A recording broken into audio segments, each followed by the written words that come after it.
What is going on, you guys? It's your boy Rebirth, and in today's video I'm going to be covering the entirety of the Magi Sinbad side story manga. Now I have to preface this entire video by letting you guys know, I would love to do what I usually do with my videos and give you guys a video essay, but the thing is, the Magi publishers are very strict with what they allow people to show. I made a Magi video titled Magi After the Anime, covering everything that happened in the manga after the anime ended all the way through to the end. It was almost 2 hours long, and people loved that video, still do. But the publishers got wind of that, and they gave me a copyright strike, which only got expired like in late November or so. So unfortunately, even though I want to cover the Magi Sinbad side story, I can't do it how I usually want to do. Write a script, have all the panels on page, and we can go through the story as we usually do. I can't do that. So for this particular video, you guys will have to bear with me. We're gonna have to go old school for this. You're gonna have to look at my face, and we just have to go from there. So I still hope you guys enjoyed. I will do my best to make it mildly entertaining. I'll put some manga panels here and there, like there's a box right below. I'll try and put stuff in there so you guys have things to look at. But for all intents and purposes, we have to go old school for this. So either way, I do hope you enjoy it. If you do, make sure you like, comment, and subscribe. And with that, let's talk about Magi Sinbad side story. His story begins with the introduction of his father. Now, Maader is a fisherman and a former soldier. We'll get into the importance of that in a second, but he's a fisherman. He goes out to his boat one day after refusing gifts from the army, and he goes out to his boat to try and get out on sea to fish, to get some food for his family. While he's in there, he sees that Sinbad is sleeping on his ship. So because they're already out at sea, they decide to go out. You know what, we're already out. We're just going to go out and fish together. Now, while they're out there, there's a storm, a really bad storm. And Maader is worried that they're going to die. But as he's looking around the waves, trying to figure out how to navigate his way out of this predicament, Sinbad grabs hold of him and points. Dad, there. The way out is there. And Maader looks into his son's eyes, and he thinks to himself, like, you know, should I listen to a 3-year-old? But he looks into his eyes, and he sees that conviction, and he's like, no, he knows what he's talking about. He listens to his son, he follows his lead, and his son leads him out of the storm, and they survive. So once they get out, as any father would do, he picks up his son and says, you're special. There's something unique about you. And we get a little bit of a flashback to Sinbad's birth. When he was born, at the same time he was born, a volcano erupted out in the distance, and all of the townsfolk people were worried that we're gonna die. And while everyone's looking around being like, hey, you know, there's a volcano erupting or whatever, Sinbad, as a newborn baby, his eyes wide open, not even crying, just points to a direction. We need to go there. I mean, he doesn't say that, but he points. And his parents listened to him, and the direction he pointed in led them to safety. This is not a normal boy. This is a very special child, one who can see the flow of destiny, and that becomes supremely important to the story of Sinbad. Okay, so some time pass, and we get this little moral conflict that's going on over here. Sinbad's dad named Maader. I almost want to say Balder, but his dad named Maader. He's a former soldier.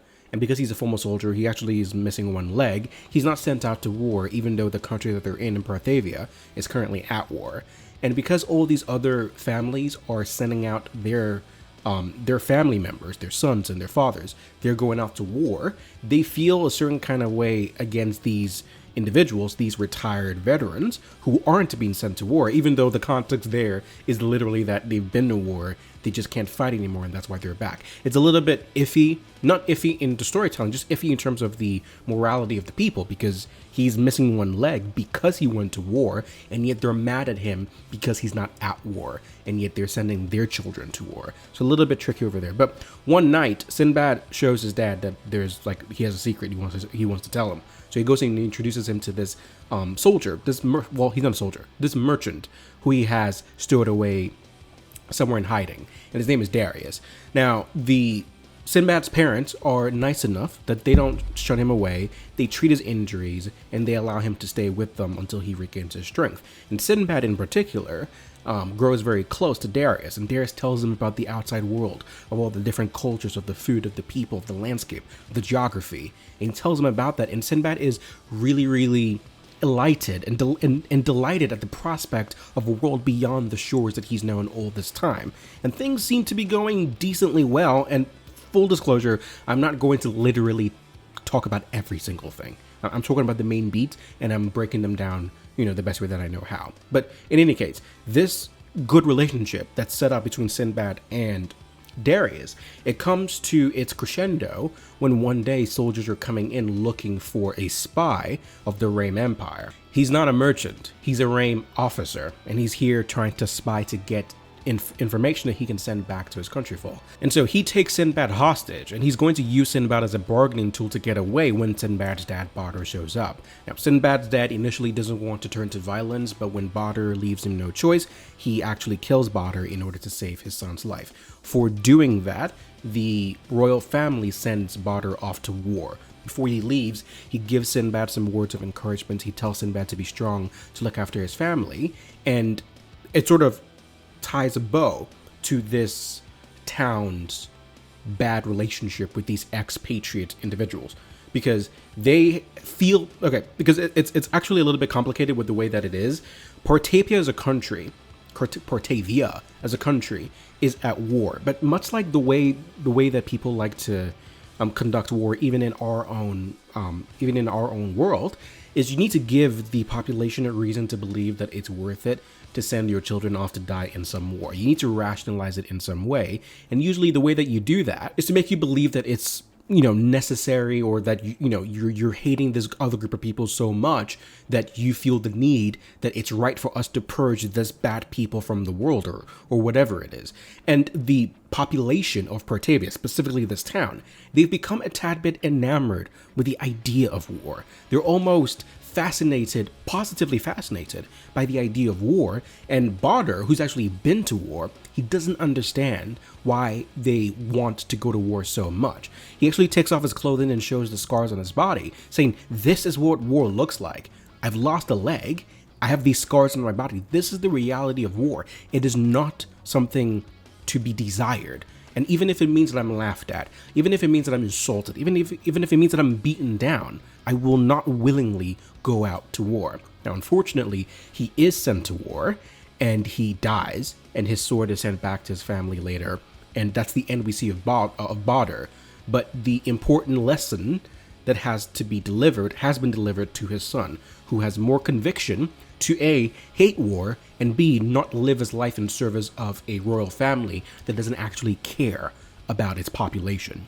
So, years pass and Sinbad is 14 years old. He's now a really, really outgoing, boisterous type of individual, and one day he runs into Yunnan. Now, we who've read the Magi main story, we know who Yunnan is. This is the first time they met. Now, Sinbad and Yunnan struck up a very good relationship. Sinbad and, they're nice to each other. We also find that as the years have passed, Sinbad's mother has grown terribly ill, and quite frankly, she could die in a moment now. It's really unfortunate. But Sinbad is doing his best to take care of his family, to take care of the people, and he works at the port side, he does manual labor, he's a fisherman, things of that nature. So, one day, a character named Dragul comes to the town, and he comes to the town with an order for Sinbad. He has been drafted into the army, and he intends to be sent off to fight. Now, obviously, because of Sinbad's history with his father, he doesn't want to listen, he doesn't want to go. And this puts him in a very, very difficult position. If he goes off to war, he dies. If he stays and refuses to go off to war, he dies. That's when Yunnan comes in with a proposition. If what you need is power, maybe you need to find a way to get that power. Now, obviously, we know that Magi have the ability to summon these dungeons that hold the Jinn's power within them. That's exactly what Yunnan does. Now, during this time, we do get introduced, and by the way, if my eyes are down here, I'm looking at like manga panels in my notes and whatnot. That's where I'm looking. But we also get introduced to another character by the name of Princess Serendine. She's going to be important. Remember her. She's important. And she has a good relationship with Dragul, and we'll see how that expands as the story continues. Now, Dragul is leading an army into this dungeon to attempt to defeat it. And Sinbad gets to jump on them and enters the dungeon. So once he enters the dungeon, you know how this goes. Magi dungeons are filled with a bunch of different monsters on the inside, the landscapes are different, and there's monsters and there's danger everywhere. All right, now Sinbad navigates his way through it. Obviously, Dragul and his men, they don't know what they're doing. They end up getting killed by a bunch of monsters. It's embarrassing, but Sinbad manages to stay alive for the most part. Dragul and Sinbad end up working together, and they find their way to the core of the dungeon where they meet the Jinn. The Jinn in this case is the Jinn named Baal, the Jinn of Wrath and Heroes. Now, in order to choose a king's vessel, Jinn beckons the two fighters to fight against each other, which they do.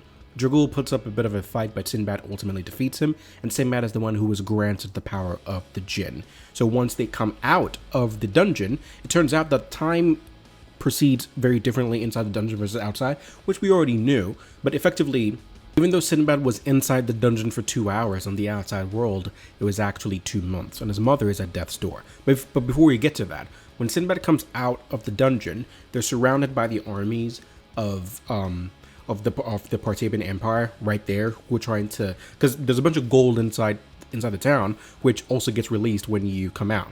So Sinbad ends up having to utilize his new power. Yunnan is the one who helps him, and is able to utilize the power of Baal to defeat the army, and then he goes home to say his goodbyes to his mother, who's about to die. Now, his mother is at death's door, and she's beginning to fade, and so when she looks at Sinbad, she doesn't see Sinbad, she actually sees Sinbad's dad, Maader, but she still talks to him about how much she loves Maader, how much she loves Sinbad, wants him to do well, wishes him well, all those things, and she passes, and Sinbad is now left alone. After saying his goodbyes to his mother, Sinbad now intends to leave, but he's a fugitive of the state because he rejected the draft and he actually fired on the army. So in order to get away, he takes a hostage. He takes the princess hostage to get a boat, and once he gets far enough, he throws her, he just throws her to like another boat or whatever, and then he goes off on his adventure. He's going out to see the world, to strike out on his own, to see where destiny will lead him. He meets these two brother-sister duo of the Imuchakk tribe. Now, the interesting thing about the way these Imuchakk work is that you're not given a name until you complete a birthright ritual that makes you an adult. Then you're given a name. And so there's the brother and there's the sister. Now the sister has a name, but the brother doesn't have a name. And he's currently practicing in order to do that ritual to be able to get to that name, to be able to be recognized as a full-grown adult. And in order to do that, you have to fight what's called a rampaging unicorn. And once you conquer it, then you're acknowledged. Sinbad ends up helping them do this, and they manage to succeed by working together, but that doesn't feel fulfilling enough for the brother, who at this moment is currently unnamed, which he'll get a name later on, but at this moment he's currently unnamed. In the meantime, Dragul goes back to the palace, and he's given he's given extra help. He's given these assassins. One of the assassins is a guy named Jafar, who will become important to us in the future. Now, back to the Imuchakk tribe individuals. So they actually work together. They're able to defeat the rampaging unicorn. They go home, and the brother to whom this ritual was for finally gets his name, and his name is Heliohapt. That's his name. Sinbad and the others end up enjoying a banquet. While they're sleeping, they're attacked by this Jafar guy. It doesn't actually work. Sinbad wakes up and defends himself, and he retreats. But the important thing that's happening here is, even though Heliohapt has now been given a name and is being recognized by his father, he doesn't feel fulfilled because he doesn't feel he's earned it. So there is a dungeon that actually exists in the general area of the Imuchakk kingdom. And so he decides that he's going to conquer it in order to get that great power that Sinbad possesses in Baal, and use that to feel as though he deserves the right to be an adult now. So he goes off on his own. Now, when Sinbad hears that he's done that, he decides to go in after him, because Sinbad does not believe that Heliohapt has the ability to complete the dungeon, because dungeons are dangerous. Sinbad goes in to the dungeon to go help him out. Now, Heliohapt, he's strong. Like, the Imuchakk people are physically strong, and he's doing his best in there, but he needs Sinbad's help. The name of this particular temple is called Valefor. So the Jinn here is Valefor. That's the second that we've seen so far. Dragul and the assassins go in after Sinbad and Heliohapt to try to stop them. While they're in there and a battle breaks out, Heliohapt shows off the Imuchakk race's true power here, which is their increased physicality and their ability to be unbeatable in underwater combat. So they work together and to get to Valefor. Now, Valefor puts off a test for all of them. He turns into this small cat-like creature, and the test is simple. You need to catch the cat, and if you catch the cat, you will be my king's vessel, and I will make the contract with you. Now, each of them try to get the cat on their own. They can't do it. Sinbad then tells them that they need to work together. So they surround the cat, and then not Sinbad included, but everybody else surrounds the cat, and they start to zone in on it. So what does the cat do? The cat jumps. But the moment the cat jumps, Sinbad catches it, and Sinbad wins. Now, this pisses all of the other people off because he sort of cheated them. Because he came under the guise of, oh, hey, we need to survive this dungeon or whatever. We can't be stuck here. Let's just work together, and then we can figure it out and whatever. But he actually used them to get Valefor and ended up getting that power. That's that kingly conviction that the other people didn't have, but Sinbad did. But the moment afterwards is super important, though, because Sinbad then puts forth his dream here. Sinbad intends to create a new country, fully. He wants to create a new country where people can live in peace, people can live in equality and freedom to realize whatever dreams they possess. And he asks the people there aid him in his quest to get to that endpoint. Now, the three assassins are actually moved by Sinbad's speech. And when they're moved by it, it triggers like a reaction within them, and they start to leak black rook, and they transform into a dark djinn. They all transform into a dark djinn, and a battle breaks out. During the battle, we learn that Dragul's older brother, whose name we don't know yet, but we will soon, older brother is actually like evil, and he's disappointed in his younger brother, and is declaring him like killed in action. At the same time, there are these like priests. Well, we know what they are because we've seen the manga. It's Altaimen.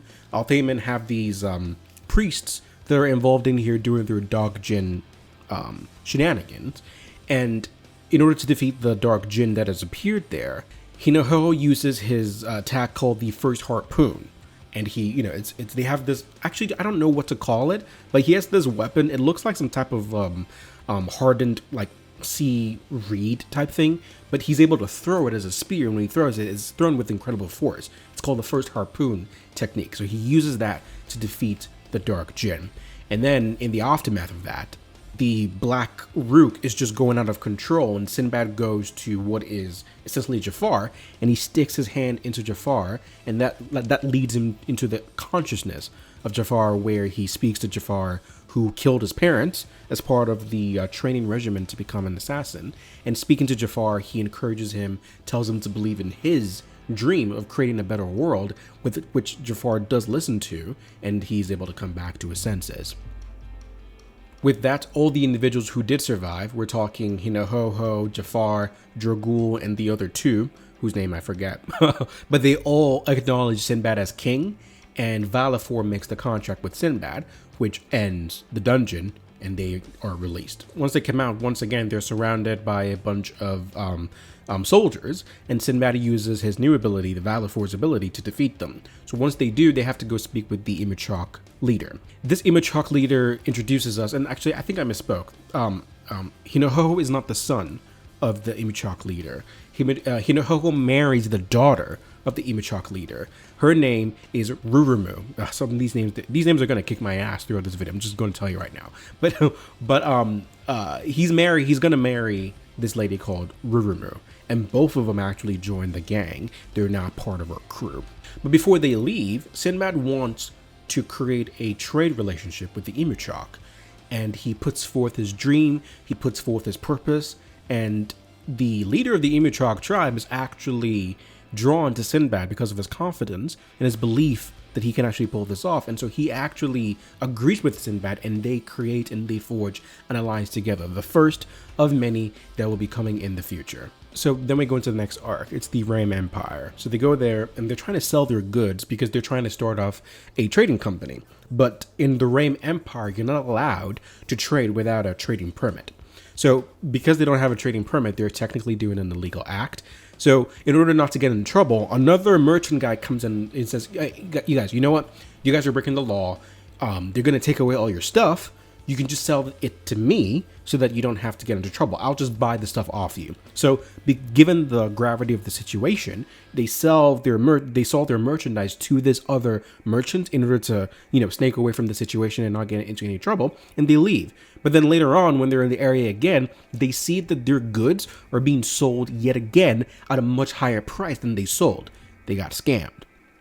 You have these merchants who hang around and they're able to see that you're a type of person who's not from here, and they know that you're going to get in trouble because you're not using a trading permit. So the moment you're approached by the soldiers, they go in and they offer to buy it for you at a price that you think is reasonable, but then they get it and then they sell it at an even higher price later on. That's just how bad the situation is. So given that the gang is now in this type of precarious situation, Sinbad tells them to go back to their base, back to Imuchakk or wherever, and get some more supplies to then sell. And Sinbad himself, will remain there. Now, while he's there, he meets a very intriguing individual. His name is Harun, and he's a merchant from Baalbad. Now, both of them break up into a conversation. They're really good individuals, both of them, and they end up liking each other.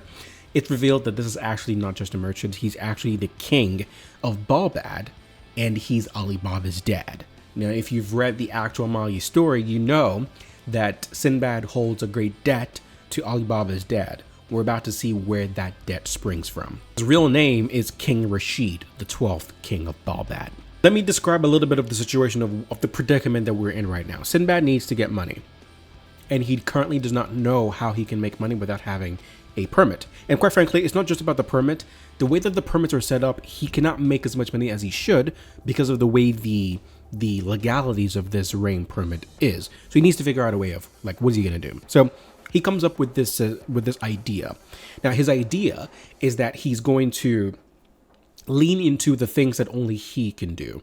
He's a dungeon capturer, the first 2 dungeon capturer in all of history. And so he starts making this type of this glamorous show where he's there and he shows off his power, just put it on a show, and people are like, oh wow, there's lightning emanating from his blade, there's a bunch of things happening over here, let's go see what's going on. And that's how he's able to garner attention. And then he's going to start charging people to see the show, to hear about his stories, and in that way create fame, create fortune, and get more leeway within this area of the Ram Empire.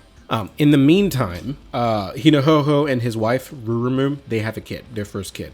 And also Rurumu is like the mother of the gang. She teaches Jafar about etiquette. She teaches him, and Sinbad. She teaches both of them about etiquette, how to speak, how to uphold yourself, how to, she just educates them overall about a myriad of different subjects.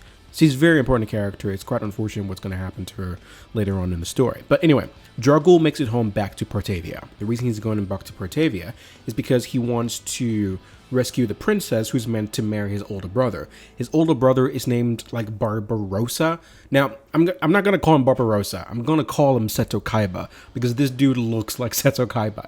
I promise you, he looks like Seto Kaiba. So I'm going to call him Kaiba. When he gets there, a bunch of stuff happens and he ends up being thrown into a battle against some of the lieutenants of Kaiba. I almost said Barbarossa. Of Kaiba. Now, it's a very difficult fight, and he's having trouble winning. That's when he starts to realize this household vessel thing. When you pledge your allegiance to a king's vessel, who's currently like a Jinn wielder, you get given a subset of his power. It's called a household vessel, and he's starting to utilize this household vessel. But the more abilities you try to glean from this household vessel, the less human you become. In essence, by giving up your body, you're able to gain more power. So he ends up being locked in a battle against Kaiba. And Kaiba himself is a dungeon conqueror. He has a Jinn. He is a king's vessel, albeit without a Magi, but he is a king's vessel. And a household vessel user like Dragul, you're not going to beat a metal vessel user. It's just not going to happen. So, in order to save his life and the life of Princess Serendine, he ends up giving up his entire body to the Jinn in order to gain more power. Now, this transforms his body into looking like some type of dragon or whatever, and they're able to get transported from there, and that's how they survive. That's the thing. Now, an important subplot that's occurring here right now is that Kaiba was supposed to marry Princess Serendine, But because Serendine knows the type of man that Kaiba is, she doesn't want to marry him. And then it is revealed that their father, Serendine's father, is actually dead already. The king is dead.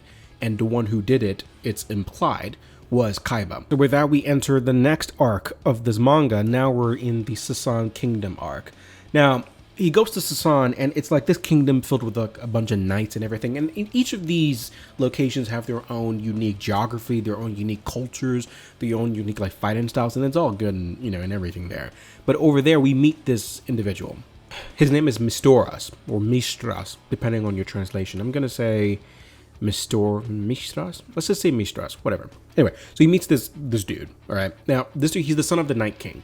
And the issue that he's currently having is that this kingdom of Sasan is closed off from the rest of the world. They don't deal in foreign affairs, and so he knows very little about the outside world. However, he does know that they're travelers, and he's heard some of these, light stories about this adventures of Sinbad. Because again, when Sinbad did that like theater production telling his story and showing his power, that spread his fame and fortune around the world.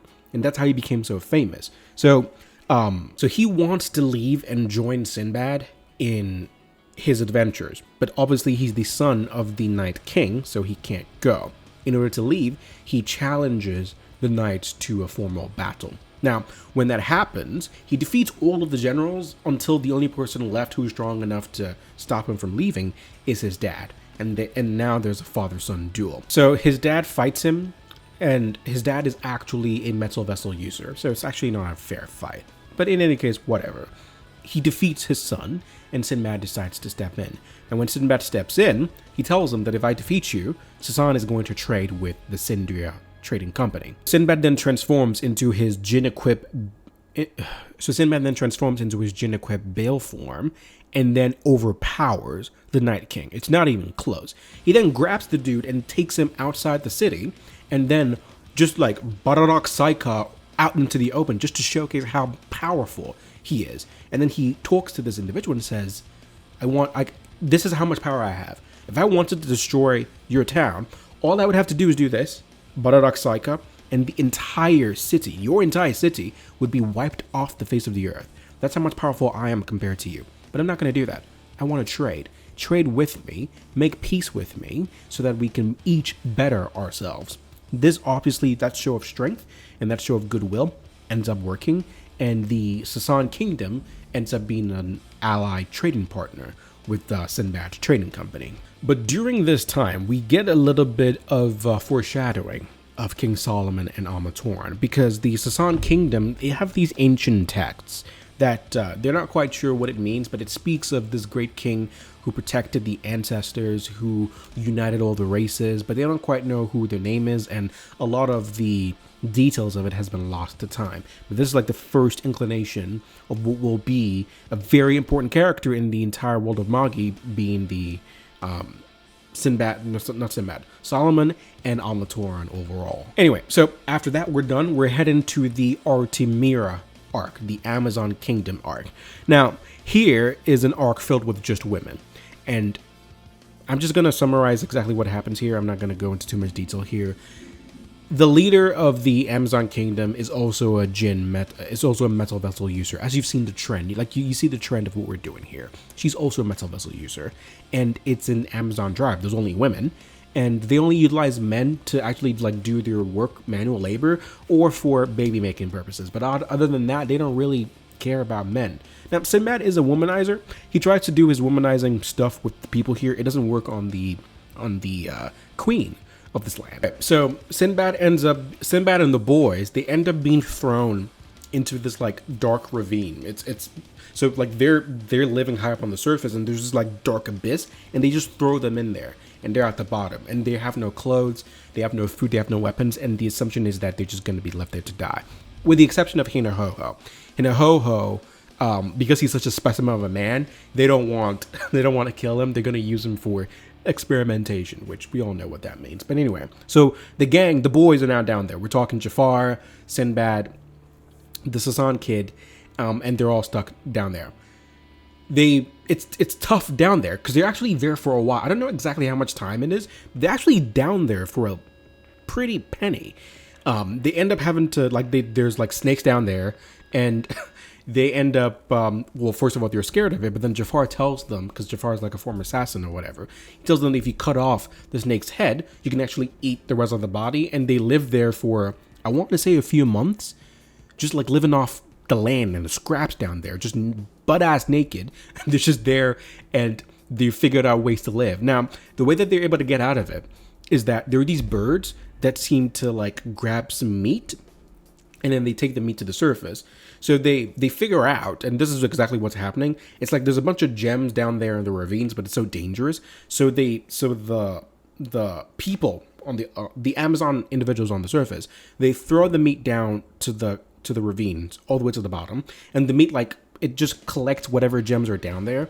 Now the birds will go down there to grab the meat, but then as the birds like come up, then once the birds come up, they can then grab whatever metals and stuff they want to go sell to do their business. So Sinbad and the others, in order to get out of this, they like attach themselves to one of the meat. The birds pick them up, go to the surface, and that's how they get out. So the moment he gets out, he goes and he retrieves his metal vessels, and once he does, a battle breaks out between Sinbad and the leader of the Amazon Kingdom. She uses her Jinn equip called Cerberus. One head controls lightning, one head controls ice, and one head controls fire. Sinbad, in contrast to this, uses his Jinn equip Valefor. And here we're actually able to see what Valefor's true ability is. Now, Valefor's, the ability that it leads with is that it's an ice-based ability, which it kind of is, but what it really is, it's like this like a molecular stationary type of ability. It's actually kind of broken. So let me find what Valefor's true ability is. So I'm going to read it verbatim. So Valefor's ability is called stagnation. The power to control the movements of molecules and restrict substances' movement. That is the true ability of Valefor's metal vessel. This includes the ability to generate ice, which is done by stopping the movement of water particles in the air and then manipulating them to form a liquid to a solid form. In his full Jinn equip, Sinbad used this stagnation ability on the queen herself. Sort of like separate her molecules from her himself. It's broken, but that's how he's able to defeat her. Again, Sinbad is here. He does defeat her, but he's not interested in just like conquest or whatever. He wants trading allies. He wants friends to help him realize his dream.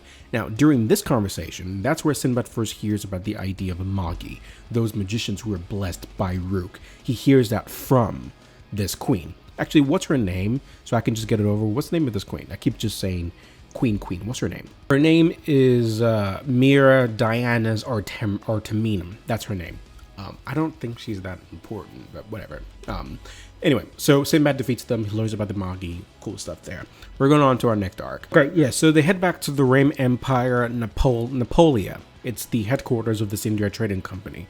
Now, while he's there, everyone's happy because they've garnered another trading ally, business is booming, things of that nature. They're met by Dragul and Princess Serendine. I can't say her name. Serendine. Now, there's a whole, okay, what happened with these people? So, the story of what happened with Dragul and Serendine is actually kind of dark here. So, effectively, Dragul and Serendine are either being chased by members of the Partiva Empire because it's a princess and a runaway lieutenant or a runaway general, whatever. And so he's either fighting against soldiers or they're fighting against people who are trying to kill them because Dragul now looks like a monster.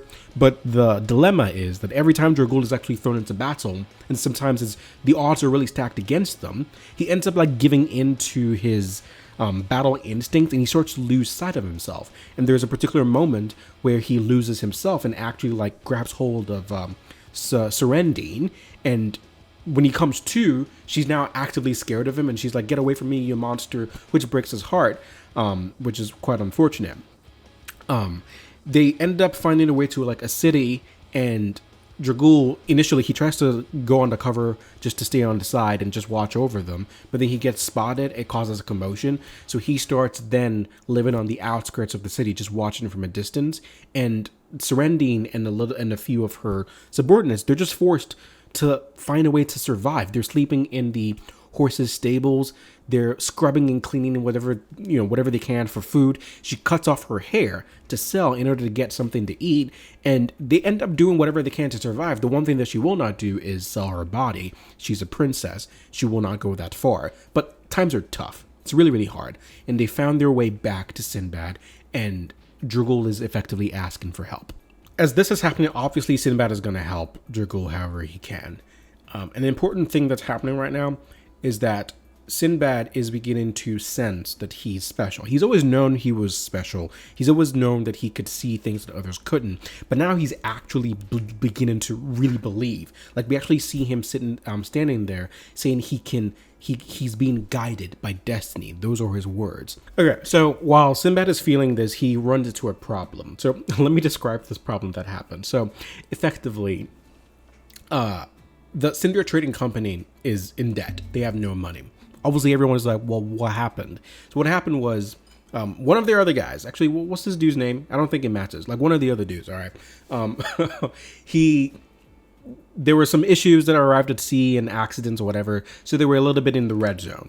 And so they needed a way to get money. He tried to cut off, but he tried to budget things as best as he could, but he couldn't figure out a way to get things back into the green. So that's when this lady shows up, and this lady gave him an opportunity for investment that would have provided them some money in order to get back on track. And he ended up signing the document, but he didn't read the inner details of the document, which was effectively like handing over a lot of control of the company over to this woman, and he got scammed. This is like the second time the crew has gotten scammed in some way.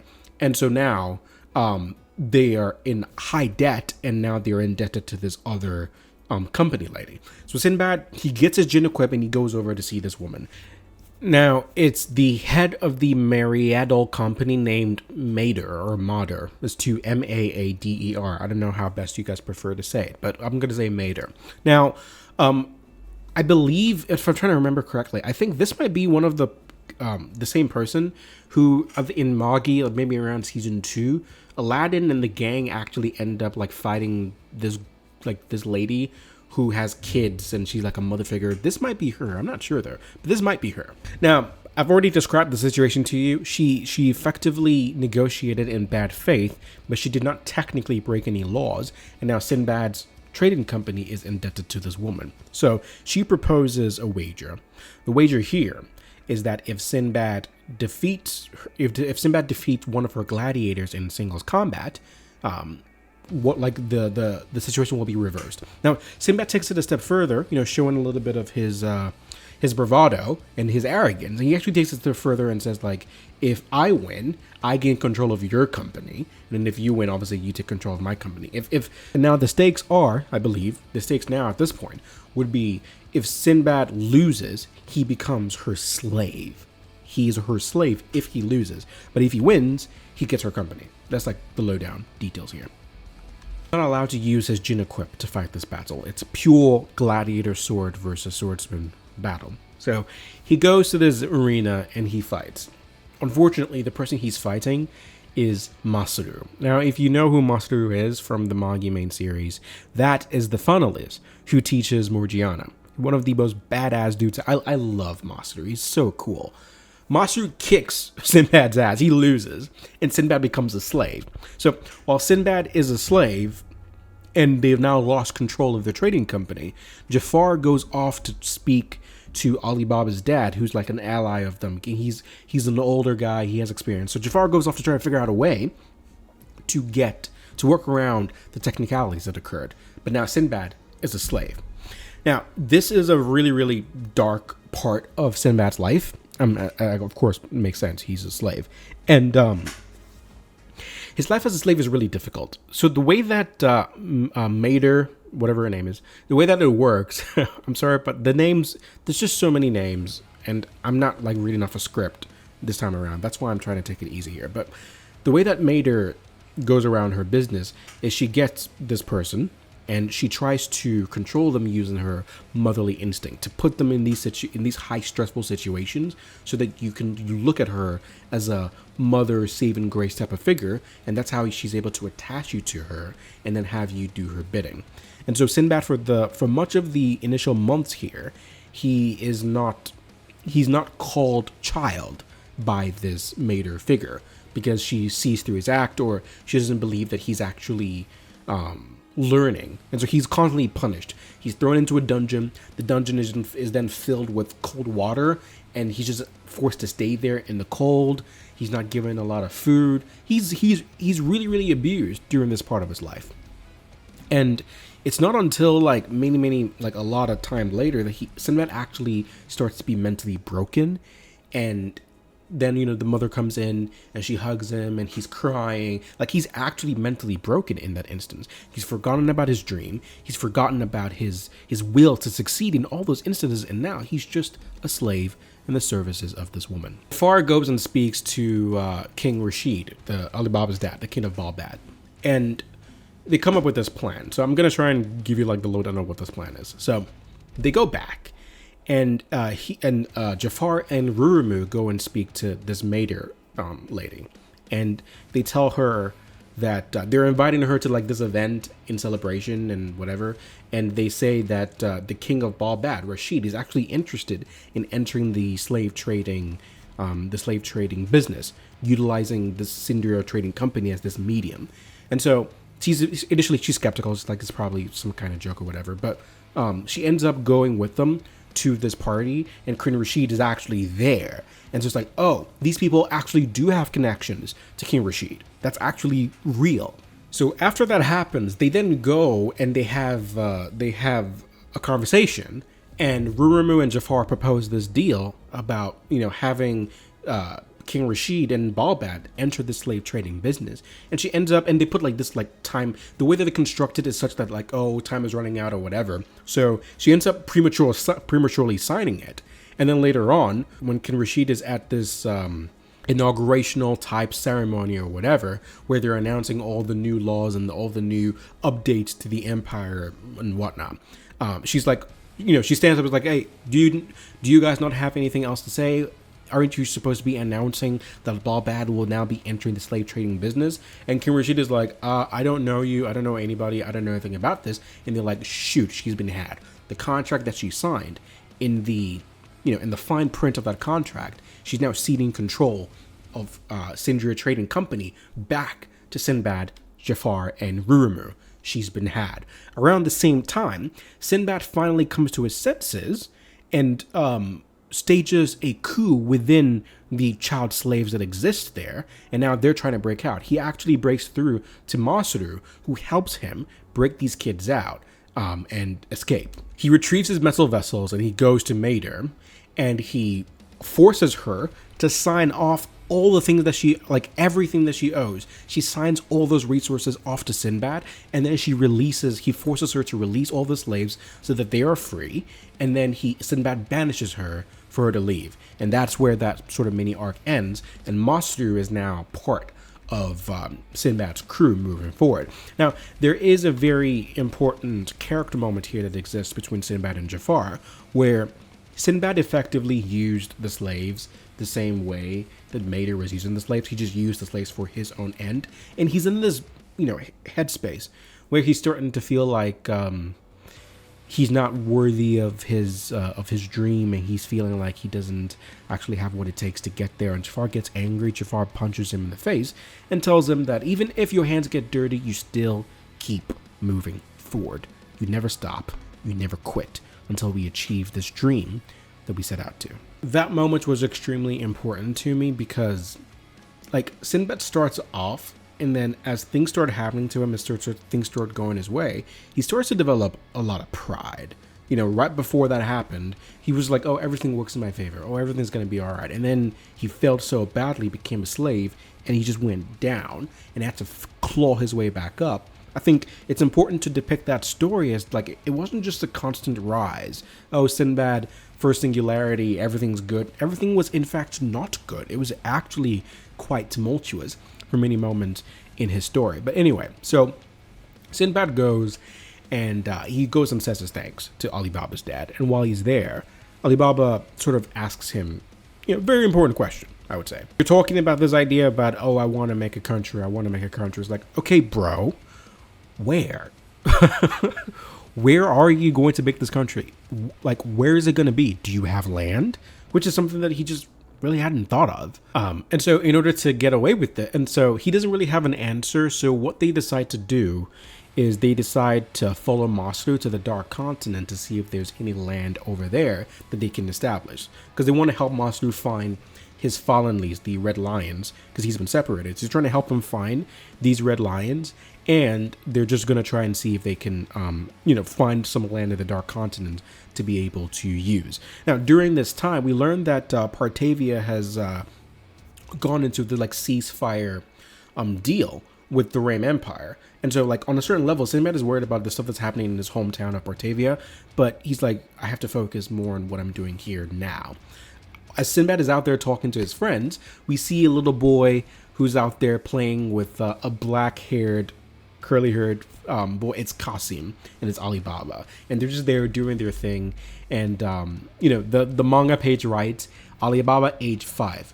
It will be another 13 years before he meets Sinbad. It's a very, very cool tidbit there. Just making sure, as all the stuff's happening with Sinbad, we're looping it into the main story of what will become later on. All right, so we're heading to the Dark Continent. Now, we head into the Dark Continent, and they come to this location, Heliohapt. Is that how you say it? Something like that. Heliohapt. Now, this place in Heliohapt, it's like, I want to say it's like Egyptian in nature. There's water there, but you got your pyramids and your sandy dunes and everything like that. Now, let me give you the lowdown of what's happening in Heliohapt and see if I can put it in a way that makes sense. So, the problem in Heliohapt here is the king has died.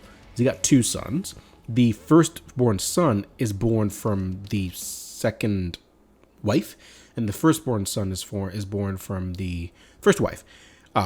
Because the actual son, who's from the first wife, will normally have first dibs to the throne. Because he's younger, they give it to the second son.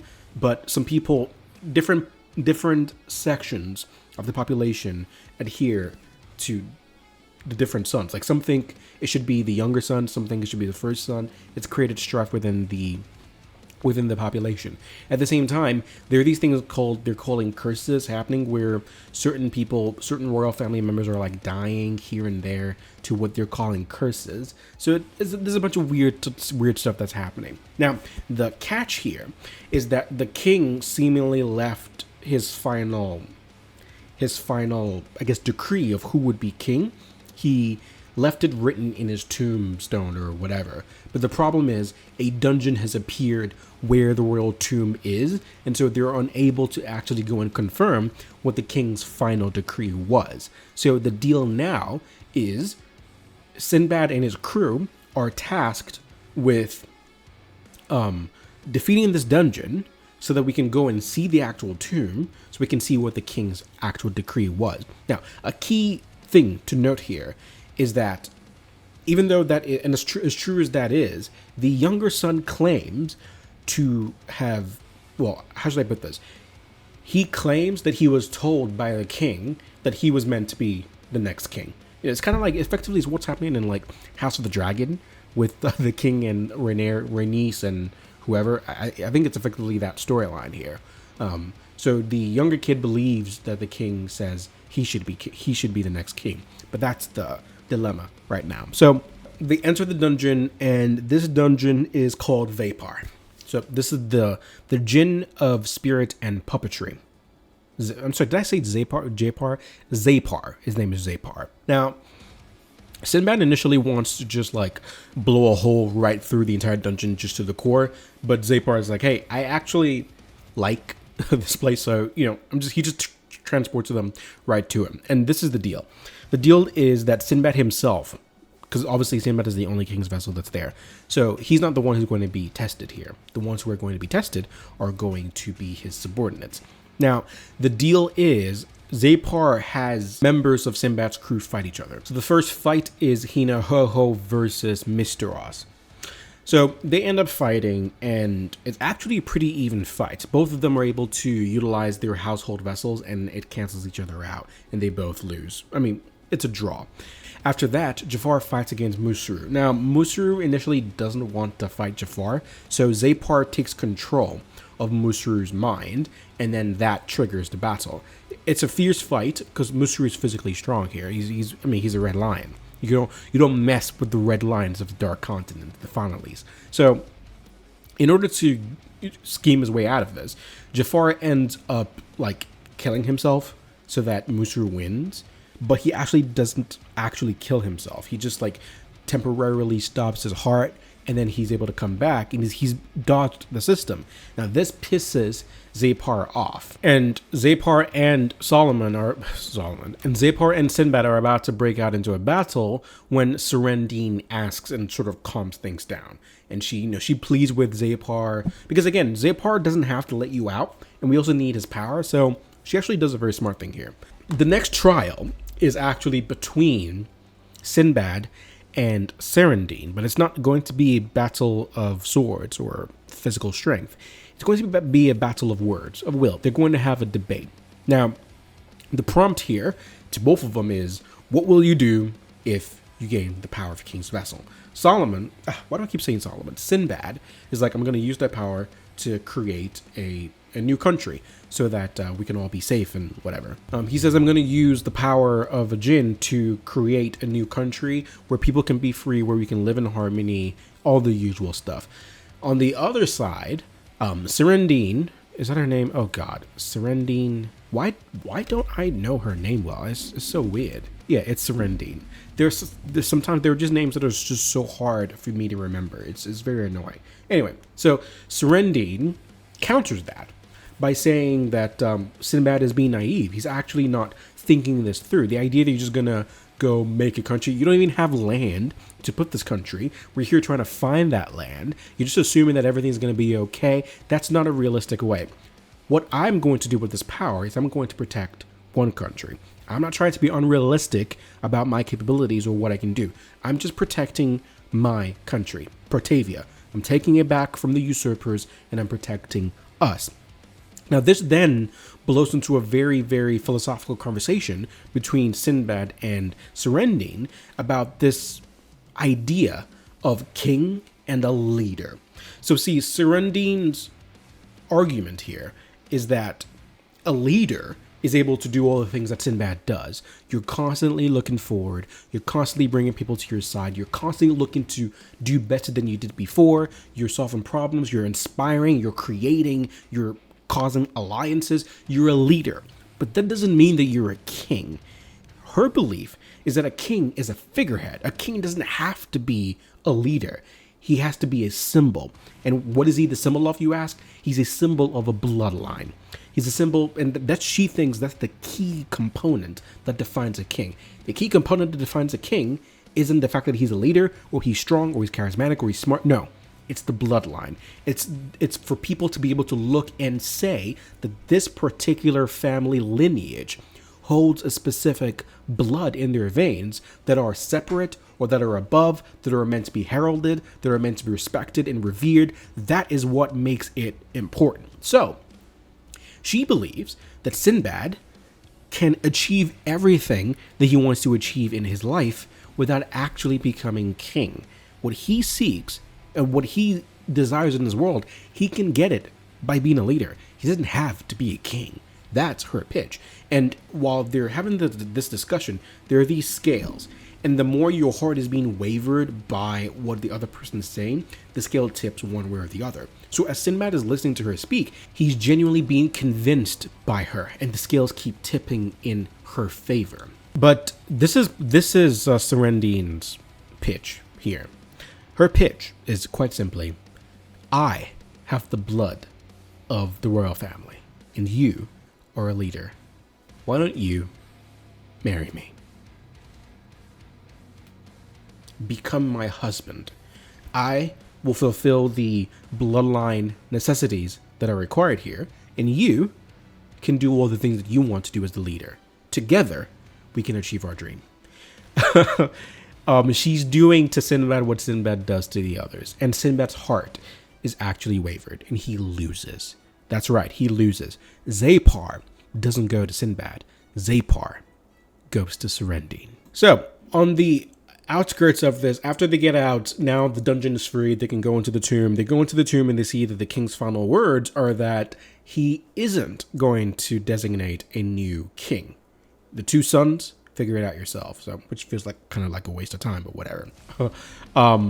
So this causes another massive argument between the two warring sides and everything. Sinbad decides that he's going to help them solve this. First of all, he shows them his power.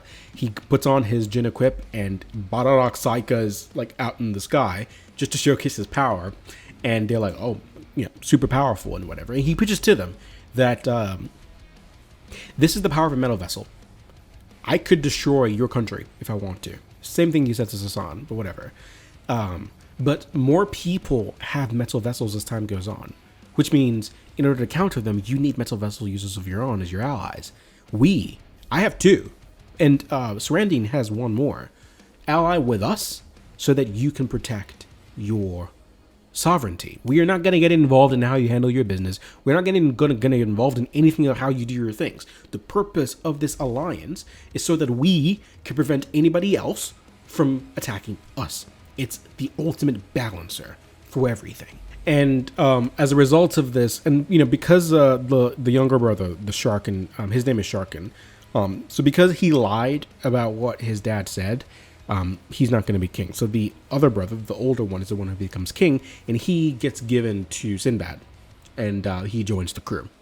He's the one who becomes Alibaba's teacher later on in the story of the Magi main series. And so that brings an end to the Heliohapt Arc for now.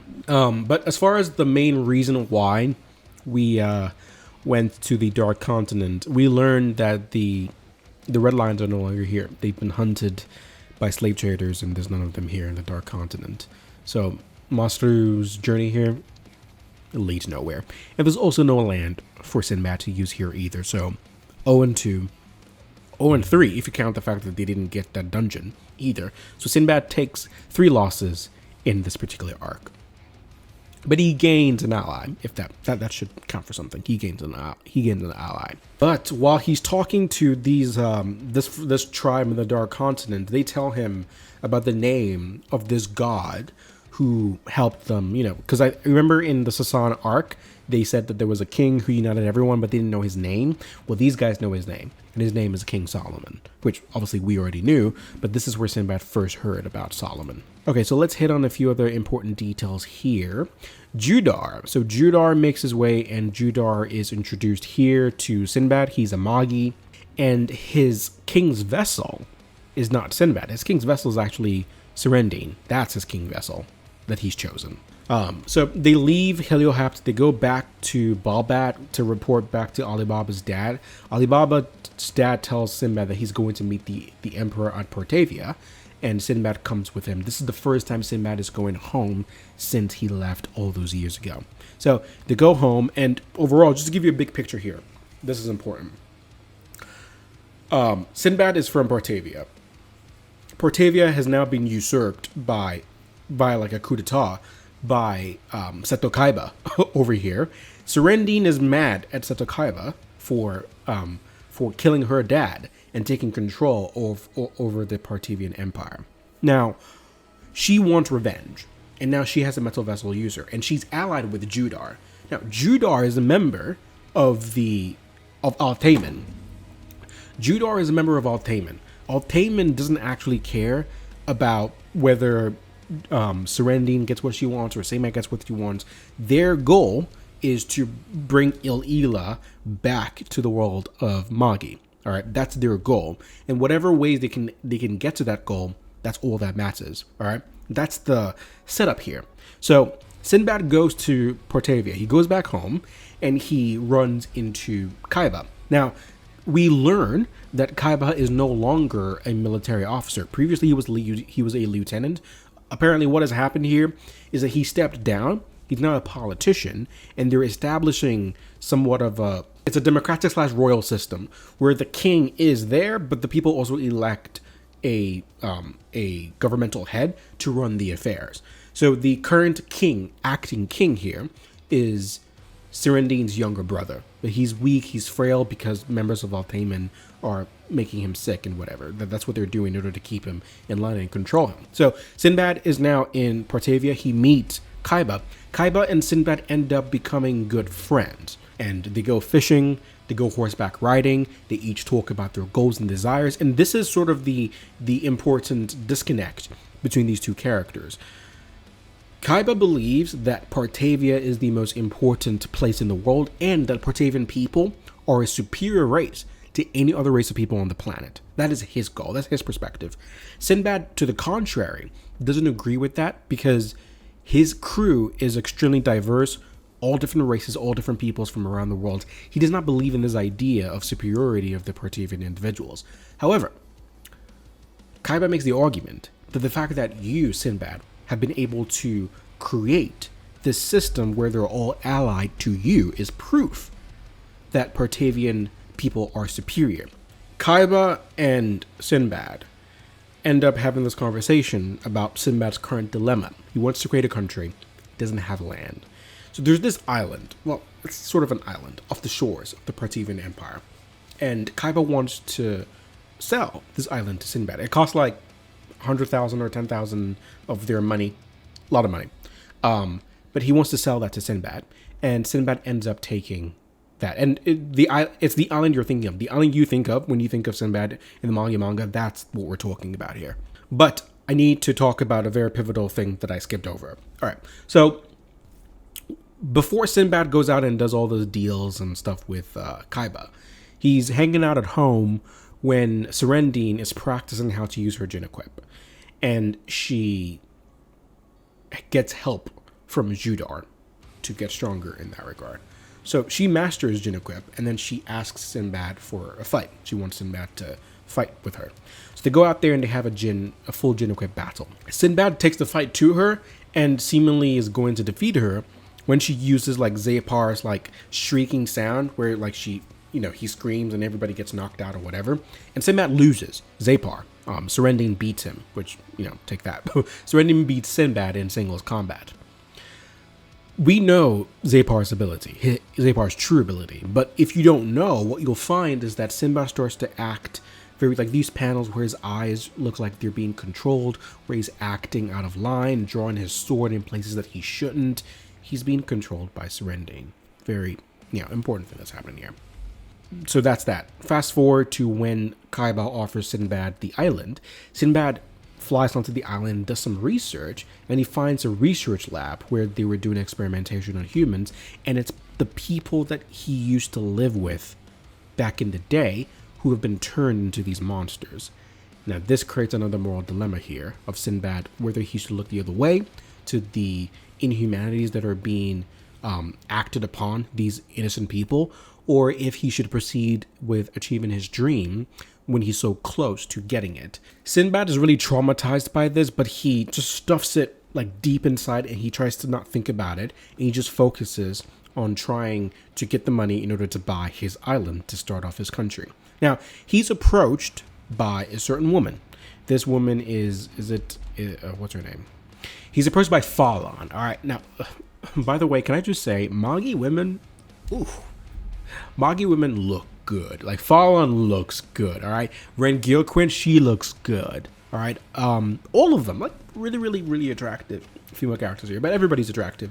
Most people are attractive in Magi. But anyway, Falon comes to see Sinbad. Now, Falon is a member of Althamen, and she is part of the people who are working closely with Kaiba and manipulating the prince, now acting king. He's young and everything. So she comes to Sinbad to try to tell him about this whole destiny, this flow of the Rook thing, trying to let him know that what you think is destiny isn't actually destiny after all. It's being controlled by somebody else. And she offers him this dark metal vessel, saying if there ever comes a time where he needs to use it, he has it available to him. And then she leaves. So now we've come to the climax of the story. This is the climax of the story. Sinbad is close to the ceremony that celebrates his new kingdom, his new country of Sindria. And while that is happening, Kaiba is dealing with a little bit of problems himself, where there's strife that's building up within the Partavian Empire of people acting out and he finds that one of his own subordinates has seemingly been acting against him. So he captures this guy, and he intends to question him, and then he realizes that this individual is actually being controlled, mind controlled in some way, and he ends up killing him. He goes to Sinbad and tells Sinbad that this is some weird stuff happening. Don't do the ceremony. Sinbad does not listen. He goes ahead with doing the ceremony anyway. So on the day of the ceremony, he goes up there. He's giving this big speech. It starts out great. He's talking about how hopeful they are, how things are good or whatever. But then he starts talking about things that aren't on the script, if you will. He starts talking about the person who assassinated the emperor, the person who's conducting the purges, the one who's responsible for all their pain, and he points to Kaiba, who's sitting right there, saying, he is the source, you need to kill him. So Kaiba gets surrounded, and a battle ensues. He actually gets damaged, but he manages to get away, and it's revealed here that Sinbad is actually being mind-controlled by Xapar and Serendine. A bunch of armies that are being controlled descend upon Sinbad's country, and they start killing the civilians. The 8 generals, Sinbad's 8 generals, rush into action. So they all have their individual fights against these soldiers, but a lot of these soldiers that they're fighting they're not actually alive anymore. Like Hinohoho in particular fights against this general guy who it's like he's not even alive anymore. So it's a very, very difficult fight for him to complete. He does end up defeating him though. Now, the thing that I want to focus on here is that we do lose some people die here. Most of all, the most important of all here is Rurumu, Hinohoho's wife. She actually gets killed protecting the civilians and trying to get them on the boat to escape, and she dies. I'm just getting that out of the way here. Kaiba in particular, Sinbad tries to zone in on Kaiba to try to defeat him. He ends up like breaking his metal vessel, and he can't use Bail for the moment. But even as he's pursuing Kaiba, the carriage that Kaiba is riding in breaks apart, and Sinbad is actually able to get to him. But before he can actually make contact with him, Sinbad is transported to the unique space of Althamen. When Sinbad gets transported to the Althamen space, they're trying to coerce him. They're effectively trying to make him fallen. That's really what they're doing. They're trying to make him fallen, but it's not working. He wants to be taken back to Sindria to fight and protect his allies. When he gets sent back, he's unfortunately met with Mistros, who's also undergone Jin transformation by way of the household vessel, and he actually also dies. So we actually lose 2 people. We lose Rurumu, and we also lose Mistros. He also dies. When Hinohoho bears witness to the death of his wife, he starts to succumb to the transformation that killed Mistros, the transformation that ultimately had Dracon turn into the beast that he is. Dracon is halfway there. He's not all the way there. And he starts to transform, but Dracon breaks through to him, tells him, that, your wife is dead, but she died protecting people, protecting the children, protecting the civilians. And now we need to get out of the portway, and there are ships blocking our path. We need you to help us get out of this. And this brings Hinohoho back to his senses, and he ends up working to get everybody off the island and onto the ship, but Sinbad stays behind. So as Sinbad is walking through the broken down wretches of his former great city, killed and destroyed before it even got started, he's thinking to himself, he's thinking about his journey and all the things that happened in order to get him to where he is right now. And the reason why he's continuing to walk is because he's intrigued as to what destiny will show him next. He wants to know where this path leads, and he can see a collection of dark rook collecting at the top of the Sindrian island, and he doesn't know what it is just yet, but we're going to find out. So he meets Falon, and he actually sees what the collection of dark rook is. It's this monster, and the monster is Serendine. That's what she's become now. All right, so I'm going to read a little bit of excerpts from this to explain what's happening here. She made Serendine into the black vessel, and then is trying to use her to bring Il-Ila to the planet. She gives a little bit of information of what Il-Ila is. Now we know, we've read Magi, so we know what Ila is, but her explanation here is that Ila is the great father, the creator of this world, and the source and the origin of the Rook. Now, she believes that Ila creates and dominates destiny, but that destiny was rewritten by the hands of Solomon. And that's why she started this war to bring Ela back. What was supposed to happen is that the Serendine's dark djinn into the sky, and then the sky's supposed to open and Ela is supposed to descend. But this time it makes contact with Sinbad, and then it starts to close up, and the dark djinn thing, it gets sucked up into the sky, and it's like it's about to leave. But then she notices that the massive energy that is this dark djinn energy is starting to be absorbed into Sinbad, who's standing there, and the entire thing gets absorbed into Sinbad's body. Sinbad is now no longer who he is. Falon attacks Sinbad, and he just breaks her staff, and it's revealed it's not Sinbad who's in control of his body right now. It's actually Elder David. So David, one of the most broken characters you will ever read in manga. This dude, it's nuts. Now before he does say that all of this was decided from the start. I've connected with the singularity. This is destiny. Thank you. You have served on my stepping stone once again, and he kills her. Now, we know from the Almatoran flashback arc that David kills Falon's actual child, which is why Falon has this weird obsession with the interim king of Partavia right now, like the little boy. That's the connection that exists there.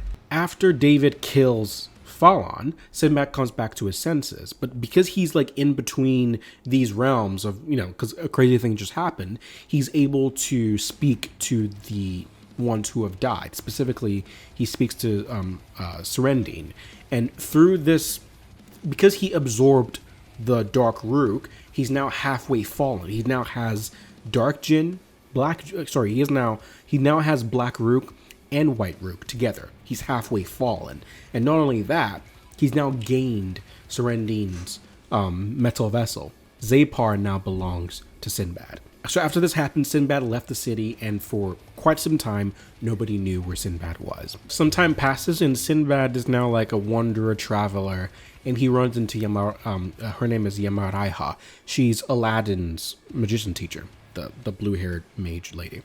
And he's struggling with this thing where he's plagued with these bursts of pain because the Dark Rook, I keep saying dark, the Black and the White Rook can't coexist together properly, and he's constantly in pain when that happens. Yamaraiha ends up curing him of it and allowing like both of them to coexist in some kind of symbiotic type of situation so that he can live normally. So after that happens, and by the way, Sinbad was actually out there doing the Yambala Magoi manipulation training. That's what he was doing out there as well. So after he finishes that, Sinbad actually returns back to his homeland, to the Sindria Trading Company headquarters, and tells them that he is actually not given up. He intends to start again so he can create this country and do so well. So after he goes back to his crew and tells them that he does not intend to give up, he will continue to achieve his dream, he does go and see Kaiba.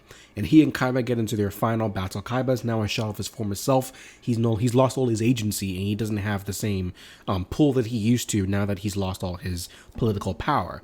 Kaiba ends up using his Jin equip to fight against Sinbad in singles combat. Sinbad also uses his Bail Jin equip, but defeats him in one slash and kills him. Sinbad then goes to see Alibaba's dad. He thanks him for all the good things that he did to help him out, and Alibaba's dad gives him a Babat sword as a symbol of their friendship. Sinbad goes, he bows down, he receives it, and while that's happening, Alibaba is actually watching that happen from a distance. It's still not time for them to meet, not just yet. So, Sinbad is just going around, he's just gathering Jinn. All right, he gets Furfur, he gets Folklore, he gets Vapar, he gets Crocell, he wanted to get Zagan, but he had you're not allowed to have more than 7. So from there, he just started to make sure that nobody, to protect these dungeons so that the wrong person doesn't conquer them and gain control over them. That was the goal at that point. Now, so time passes,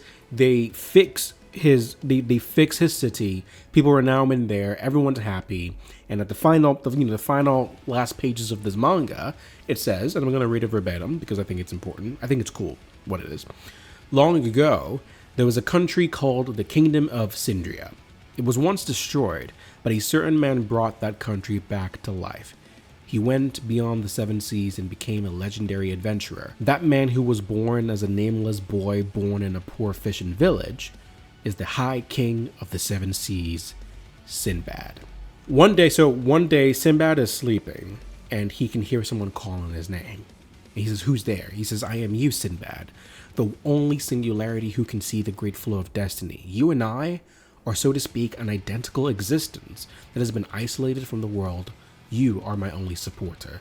You might not understand it yet, but you'll come to know that truth eventually. And then you and I will unite into one. In the not far away future, it will certainly happen." That is David. Now, this thing that happened. It happened on during a time when Sinbad went off on his own to a brothel, got drunk, was just sleeping somewhere, and when he woke up, people had stolen his metal vessels, and then in order to find his way back, he meets Morgiana and Aladdin and says, "Hey guys, do you want to travel together?" That is where we reconnect into the main story of Magi, and we go from there. So there you go. That is a full breakdown of the Sinbad side story manga. I know that I didn't cover everything, but I wanted to do this video for you guys, so I hope you guys enjoyed it. Sinbad as a character is somebody who exists in between the precipice. He exists on the precipice between good and evil, the ambiguous gray. That's where Sinbad exists. And it was very important, at least for me, because I hadn't read this prior to preparing for this video. I know I already made the video of Magi. I've read Magi multiple times. I hadn't read the Sinbad side story. Like I hadn't watched the anime. I hadn't read the manga. So this was my first time actually reading to know what happened in the life of Sinbad.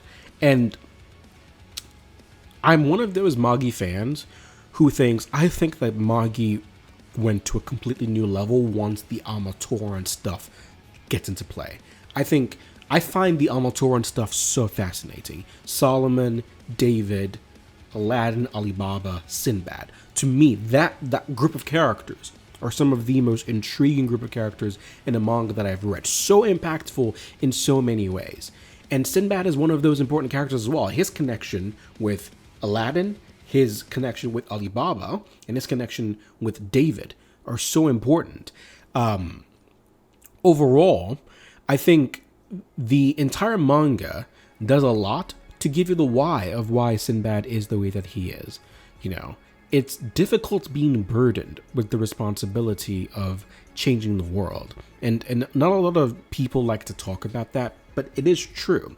We're talking about a guy who, when he was born, there was a volcano erupting when he was born. And as a newborn baby, he wasn't crying. He was just born. He wasn't crying. He pointed. That's the way out of there. At age 3, he and his dad were in a storm. And his dad didn't know where to go. He just points. That's the way. Go that way. When he's asked, aren't you afraid of dying? He says, "I'm not dying today." He just knows that he's not going to die. But it's at the same time, it's not that simple.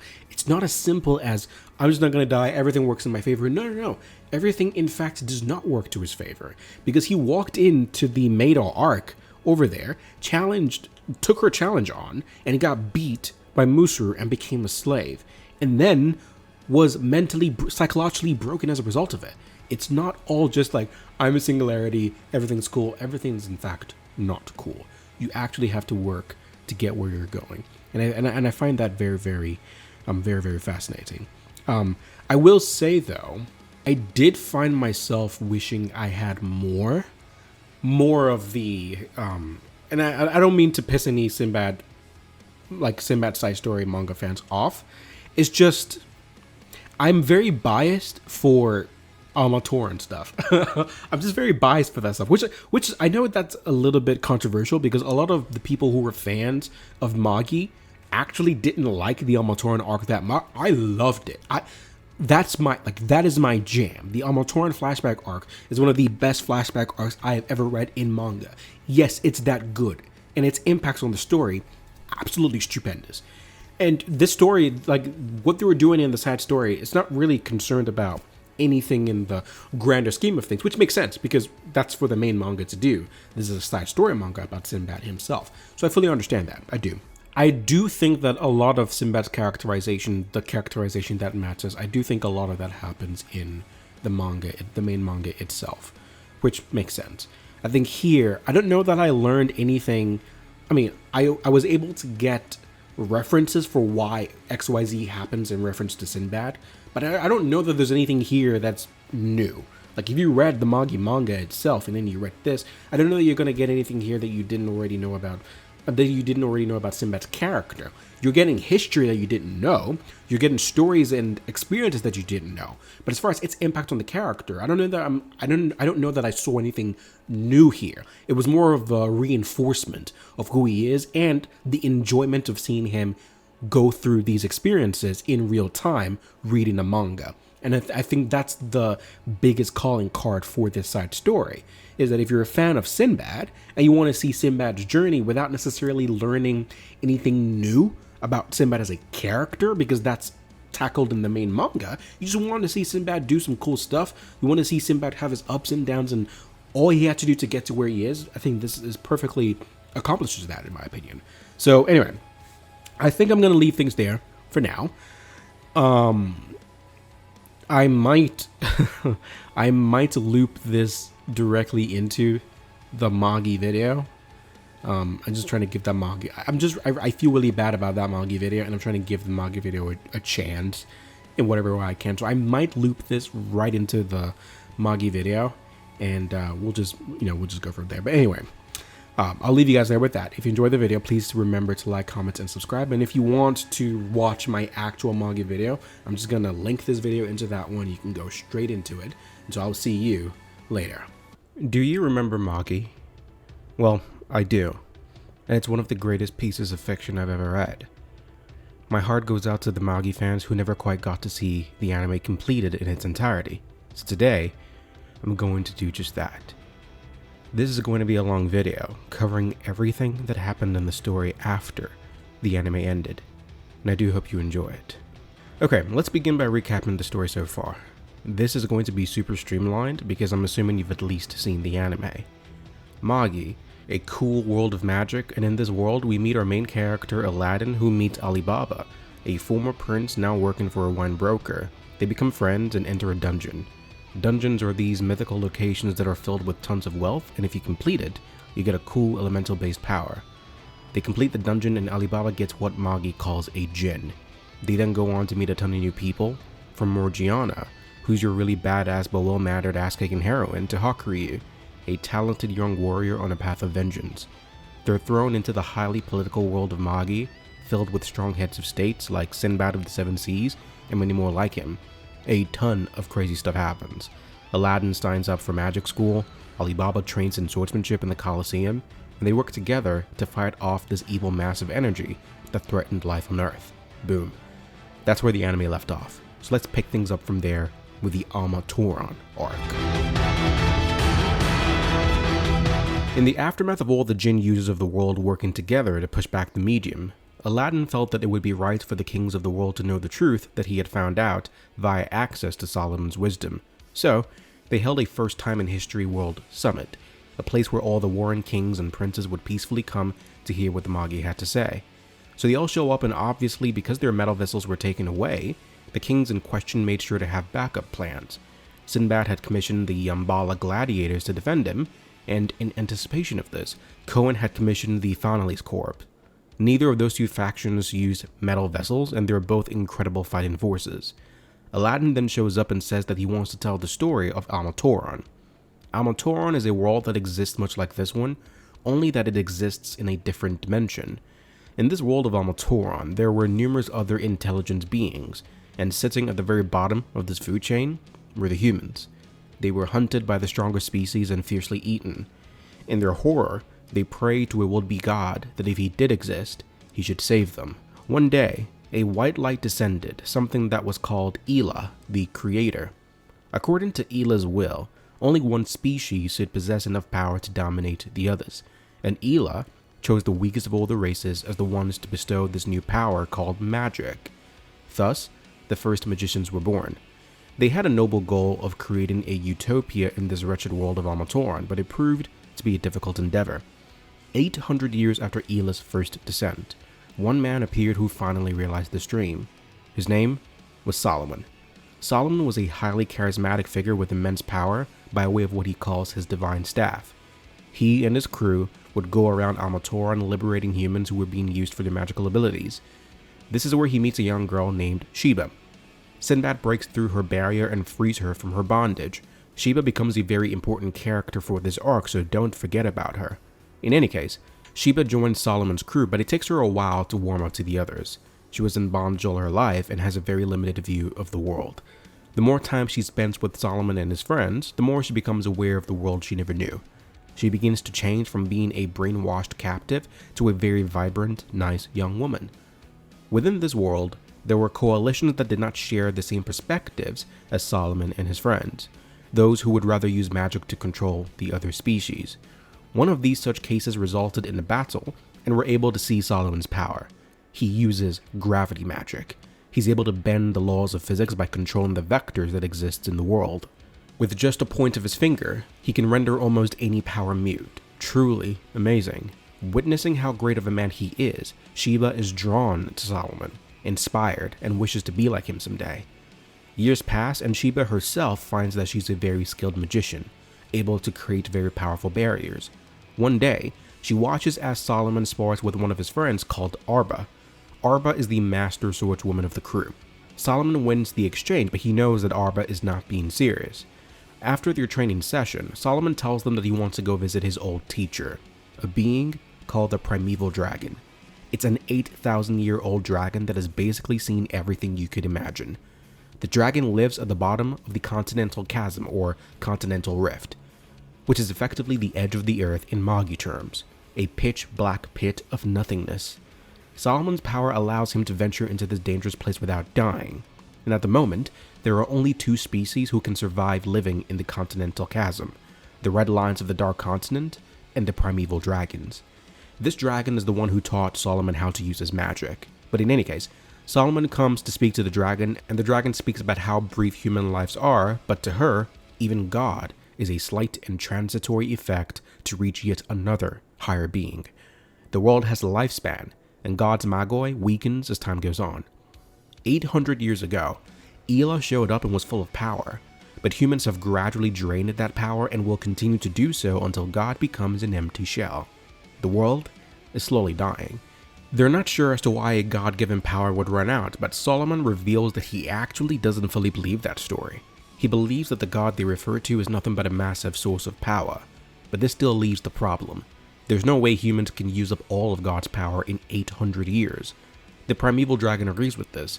Someone is trying to draw directly from God. Someone is attempting to surpass and maybe even kill God. And the culprit here in question? David, Solomon's father. We then see a magician, namely David, who is peering into the future, and he can see the faces of all of Solomon and his friends. He can also see Ela in all of his glowing light. He smiles and opens a book where he writes down his history, how he has a son, and all the questions he has regarding his existence. He's questioning the reason he's here, the reason he's alive. He already knew that he would have had a son, and that his son would stand against him and overcome him, but he wasn't scared or bothered by that at all. He is seeking a perfect utopia and intends to stand next to God. After writing, he closes the book and smiles.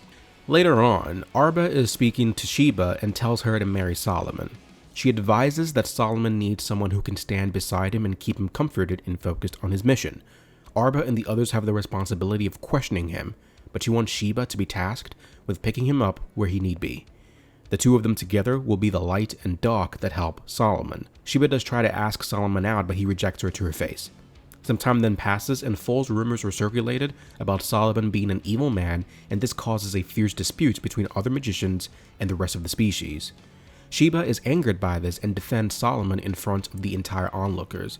Solomon is grateful for her actions, and this is what sparks the love that they will soon share. Solomon and Ugo later have a conversation where they discuss the possibility of a soul existing, the realization that death is not the end.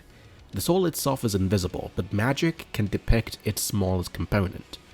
Ugo then reveals what he's found. It's called the Rook, but it's not white Rook, it's black Rook.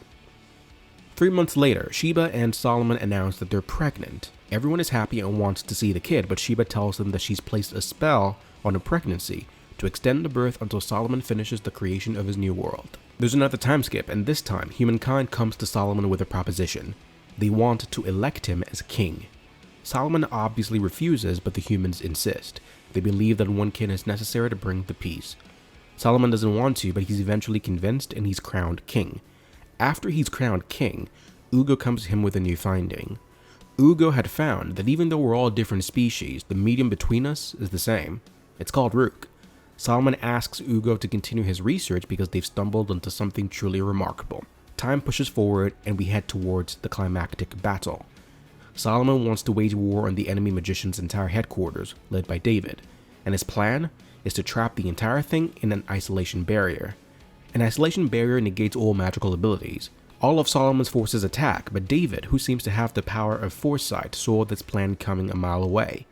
They put the entire place into an isolation barrier, charge into the throne room, and before anyone can do anything, Arba stabs David right through his mouth before destroying his head. They believe they've won when the bodies of the defeated foes turn into dolls. They were fooled.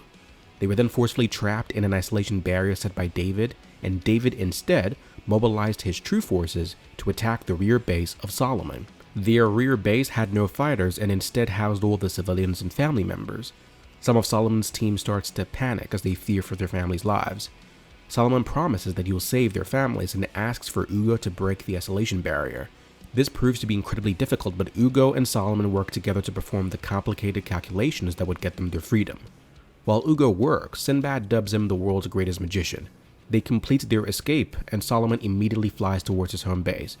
To their collective horror, they arrive to find the charred bodies of all their brethren. Some of Solomon's friends are forever scarred by this event. This finding angers Solomon, who then charges towards David for a final battle. He asks David why he killed everyone, and David tells him that it was for an offering. He wanted to deliver more Magoi to Il-Elah. David then tells Solomon about one lone mage who did his best to stave him off. He burned his skin off till he had no face. This angers Solomon and they engage in a fierce battle in the skies. It's an extremely explosive fight. Solomon uses his gravity magic to take control of David's attack. As explosions rain down around them, Solomon regrets the fact that David is his father. David tells him to blame fate. Everything that's happened was due to fate. David wishes to become one with God and speed blitzes right in front of Solomon before embracing his son in a fierce, blinding light. The light then triggers an explosion that knocks Solomon down from the heavens.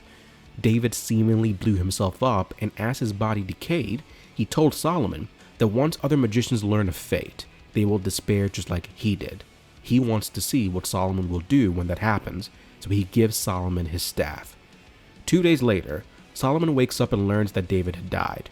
He speaks to Ugo and tells him that David told him right before he died that everything that happened was preordained.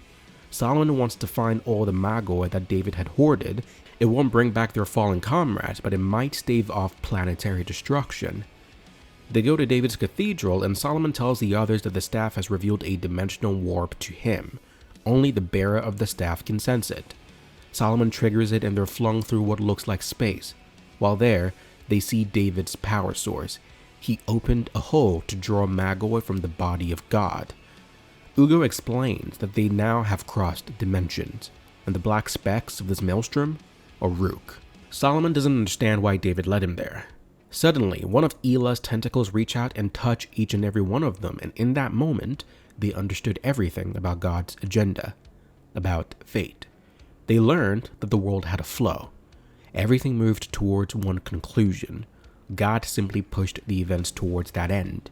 All the things they pursued, all the sins they committed, and all the sins others committed against them, all the struggles, suffering, all the rises and the falls, they thought it was of their own will, but it was all a predetermined means to an end. They were slave to God and could not escape the flow of fate. Suffering is nothing but a foundation for God's temple, and no matter what we do, there is no escape. That is the chain of fate. Everyone there just broke into tears. While all others lost hope, one saw hope. Solomon. He saw potential in the power that rested there. He wished to leave God's rail. He wanted to draw power from the Rook of Il-Ila and overlap dimensions. Ugo doesn't think it's a good idea to kill God, and Arba doesn't want Solomon to violate the sanctity of godhood. But Solomon disagrees. He wants to cause all intelligent beings to share God, so each is the master of their world. Instead of leaving fate in God's hands, he wants to make a world where anyone can change the future. This triggers Arba, who doesn't agree, and she charges towards Solomon, but Solomon's staff pushes her away. Solomon understands that doing this will come with a cost, but he is willing to pay it. He will replace God's will with his own. Before anyone can stop him, Solomon infused his will with the Rook and replaced the black Rook so they shone brilliant and white. All the creatures of the world were then given the power of Rook, and Sheba, crying at the thought of losing her husband, reached out towards him. "Don't become God. Stay with me." But as she reached out to embrace him, Solomon had completely turned to Rook and his sense of self had left.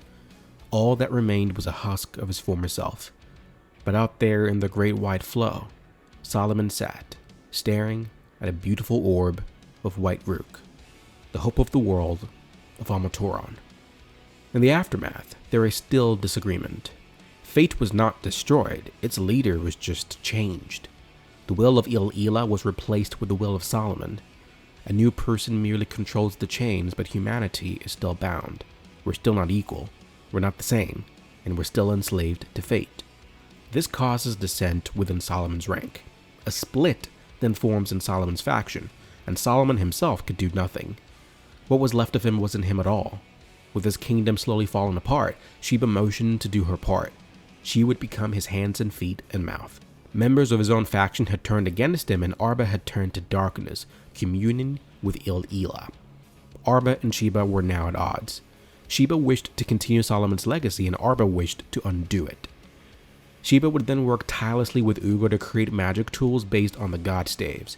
They bestowed these 72 relics to the leaders of all the races, distributing power equally. Those leaders then established their own cities and government, and a new order appeared to be proceeding smoothly. She believed that things had gotten better, but she had already lost the support of those closest to her. Their Rook had turned pitch black. After that came rebellion. Dark creatures created from black Rook attacked the capital, and Sheba mobilized her forces against them. This new faction was known as Al-Thaman. Sheba clashed with Arba in what would be their final battle. She tried her best, but Arba overpowered her. Looking down on her with evil intent in her eyes, Arba tells Queen Sheba that she may now die in peace. The remnants of Sheba's spirit then went to Ugo and bestowed unto him Solomon's unborn child. He shall be called Aladdin. Ugo ran away with Solomon and Sheba's final legacy as Sheba lay dying. As Solomon lied in his chambers, he seemed to resonate with the death of his wife, and he woke from his slumber. He arrived on the battlefield to see monsters being hurled from the sky as the black mass descended from the heavens. King Solomon mobilized his most trusted allies, those who were left, and they make a last stand against Al-Thaman. And then, Il-Ila descended upon the earth, withdrawing the Rook from most living creatures and destroying everything. Solomon turned to Ugo and bestowed unto him his final words. "You are the strongest magician. You must create a new world." Solomon then entered battle against Arba as Ila descended. They clashed in a fierce blinding light as Ugo escaped underground. Now alone with what was left of life, Ugo had trouble getting everyone to work together. So he came up with the plan to use Solomon's unborn child as a beacon through which to pull everyone together. This allowed them to buy some time for Ugo to continue his research. All of Amaltoron's resources were gone, so they couldn't remain there, but they did find a way to cross the boundaries of their world. And so, Ugo created a completely new world for the people of Amaltoron, transporting them into a new dimension. Our dimension. Before he left, Ugo came up with a plan. He personally believed that the world needed a king, one to unite everyone. And this is what gave life to the Magi system. 3 Magi chosen by the Rook, tasked with choosing king's vessels who will each try to lead the world into a better tomorrow. In order to give them the power to achieve their goals, he would have them use metal vessels imbued with the power of the magic staves. All of Solomon's former court would each become a djinn to guard the metal vessels they were imbued with. Ugo was unable to transport powerful creatures like the red lions and the primeval dragons, so he transported their entire continent and placed it in the far south. From there, He created the sacred path, and there, Aladdin grew up with Ugo. He then had that moment from the very beginning of the story.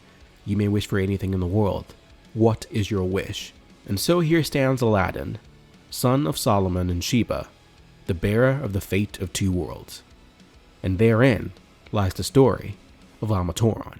So now, Aladdin has a question for the king's vassals. Are you going to save the world, or are you going to destroy it? You could either fight between yourselves and destroy the world, Al-Thaman could summon Il-Ila and destroy the world, or you could form an alliance and push for a better tomorrow. It should come as no surprise, but this doesn't work. There's too much distrust between the nations. An argument ensues, and Judar, one of the Magi of this world, appears. He has a perspective of his own. He reveals that Gyokuin Ren is Arba. Gyokuin is Hakuryu's mother, and the former wife of the now dead king of Ko. He then reveals some devastating information. Ren Hakuryu has murdered her Imperial Majesty Gyokuin Ren.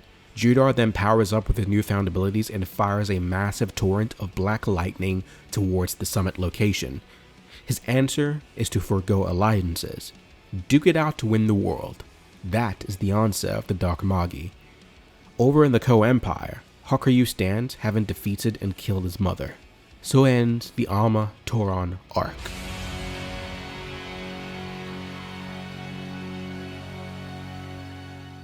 Moving on into the Ko Empire arc, we go into flashback to see how Hakuryu defeated his mother. He and Judar enter the dungeon belonging to Belial. Belial tries to prevent them from attaining his power. In this dungeon, Belial, the spirit of truth and condemnation, converts dishonesty into physical damage. He tries to force them to leave their fallen ways, but the darkness in both their hearts see them through. If the world insists on thwarting us, then we will kill the world and remake it. This allows them to complete the dungeon, giving Hakuryu a second Jin. After the dungeon is completed, Hakuryu is immediately beset upon by a broken egg of Phoenix belonging to Koan, and it starts to assault Hakuryu from the inside out, succumbing him to unspeakable pain. In order for the pain to stop, the Jin pleads with Hakuryu to abandon his anger, but that makes him even more angry. He overcomes Koan's binding egg and breaks through. From there, Hakuryu and Judar head to the royal palace. Once they arrive, they stand before the Empress herself. Battle ensues and they find that she's an excellent mage, blocking all of their attacks and stealing their Black Rook. Using an attack called Funereal Destruction, she slashes the ground itself and damages them both. Arba is insanely strong. Judar then uses his trump card and erects an isolation barrier, rendering magic usage obsolete. This would have been a great idea if not for the fact that Arba is the strongest swordswoman in all of Amatauron. She overpowers Hakuryu with ease and pins him down. As he's on the ground, she then reaches over and kisses him. This angers Hakuryu even more as he witnesses just how depraved she's truly become. Her two lead generals then betray her and join Hakuryu and Judar in trying to overthrow her. This turns into a 3v1 and they try. Boy, do they try, but still, she remains better than all three of them. After she cuts down the two generals, Hakuryu jumps at her and breaks her glaive. She responds by stabbing him with the butt of her sword. Hakuryu then bites down on her neck and rips off a chunk of her flesh. Looming over her, Arba then, quote, returns to her senses, and she starts to plead to Hakuryu, but that doesn't stop him. He cuts off her head and ends it. But right before she dies, even with her decapitated head, Arba smirks one last time. That catches us up to the present. Hakuryu has overthrown the former regime and declared war on Koan. He too must die. Hakuryu and Judar against all of the Ko Empire princes led by Koan, with Sinbad simply waiting in the wings. Before anyone can make a move, Alibaba and Aladdin immediately take flight for Ko. They're intercepted by Judar, who takes them to see Hakuryu, seated in his Imperial Majesty. Judar and Aladdin leave and levitate in the sky, while Alibaba and Hakuryu have their conversation alone. Alibaba is not sure how he should act and if Hakuryu will be the same as he once was. He commends Hakuryu on growing up and they measure their height against each other. Hakuryu smiles, relieved that Alibaba hasn't changed. This calms down both of their nerves and they casually speak for a while. After the small talk ends, Hakuryu asks if Alibaba has come here to ask for his help in destroying Balbad, his native country. Alibaba is obviously very surprised by this because he didn't come to wage war. On the contrary, he came to ask Hakuryu to not fight against Koen.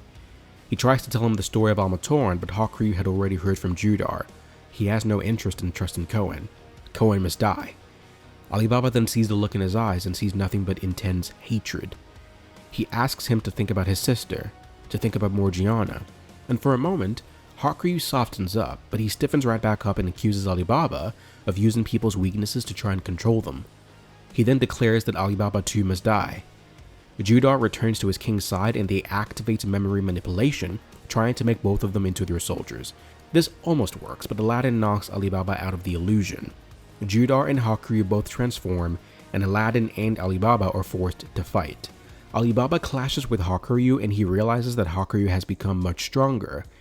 As they fight, Alibaba notices that Hakuryu is controlling his own soldiers using Zagan's abilities. This angers him and he fights more fiercely. As they clash in the skies above the Ko Palace, Alibaba can sense how much bloodlust is emanating from Hakuryu. Alibaba motions to drag Hakuryu away and Hakuryu scoffs at that notion. "Drag me where? I chose to come here. If you disagree with me, then we have to fight to the death." Alibaba cannot understand why they have to fight just because they disagree. If everyone fought just because they disagreed, who would be left? The two former friends are at odds. They cannot agree. Hakuryu then tells Alibaba that he has always fought for someone else. He has never fought on his own. Meanwhile, Aladdin is clashing with Judar, who is using the Black Rook from Magnostat and utilizing the memories of the Headmaster's Rook. He now has access to all the knowledge of the people that achieved the most advanced magical civilization. He believes that he's stronger than Aladdin. He then attacks with massive black lightning spears. Aladdin, in response, then used his own magic, Solomon's gravity magic. He's able to bend the lightning attack away from himself. Aladdin activates Solomon's wisdom and reveals that it gives him access to the entirety of the Sacred Palace's information on magic. He too is no slouch. While Judar has access to Magnostat's magical database, Aladdin has access to all of Almatoran's magical data. He flat out calls it omniscience. The battle between the two continues, but proves difficult for Aladdin. He hasn't mastered Solomon's wisdom. Judar loads up another massive attack and Aladdin uses gravity warp to bend it back at Judar. Judar blasts through his own attack and slams into Aladdin, who protects himself with his barrier. For now, they're dead even. Catching up with Hakuryu and Alibaba, Hakuryu then uses his second Jin equip, Belial. Belial's full Jin equip is one of the most badass you'll ever see. It also seems incredibly annoying to have to draw. Wielding a scythe, he slashes at Alibaba and slashes his leg. Alibaba doesn't get cut though. Instead, he loses all sensitivity in that part of his body. Belial does not cut flesh. It removes all of the target's senses to a different dimension, and that is irreversible. Alibaba will never move that leg again. This raises the stakes of the battle, but Alibaba does not waver.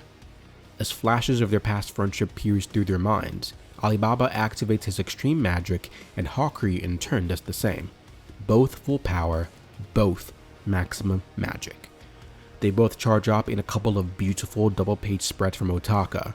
They then prepare themselves and they attack. Aladdin and Judar at this point aren't even fighting each other, they're just watching their king's vessels do battle.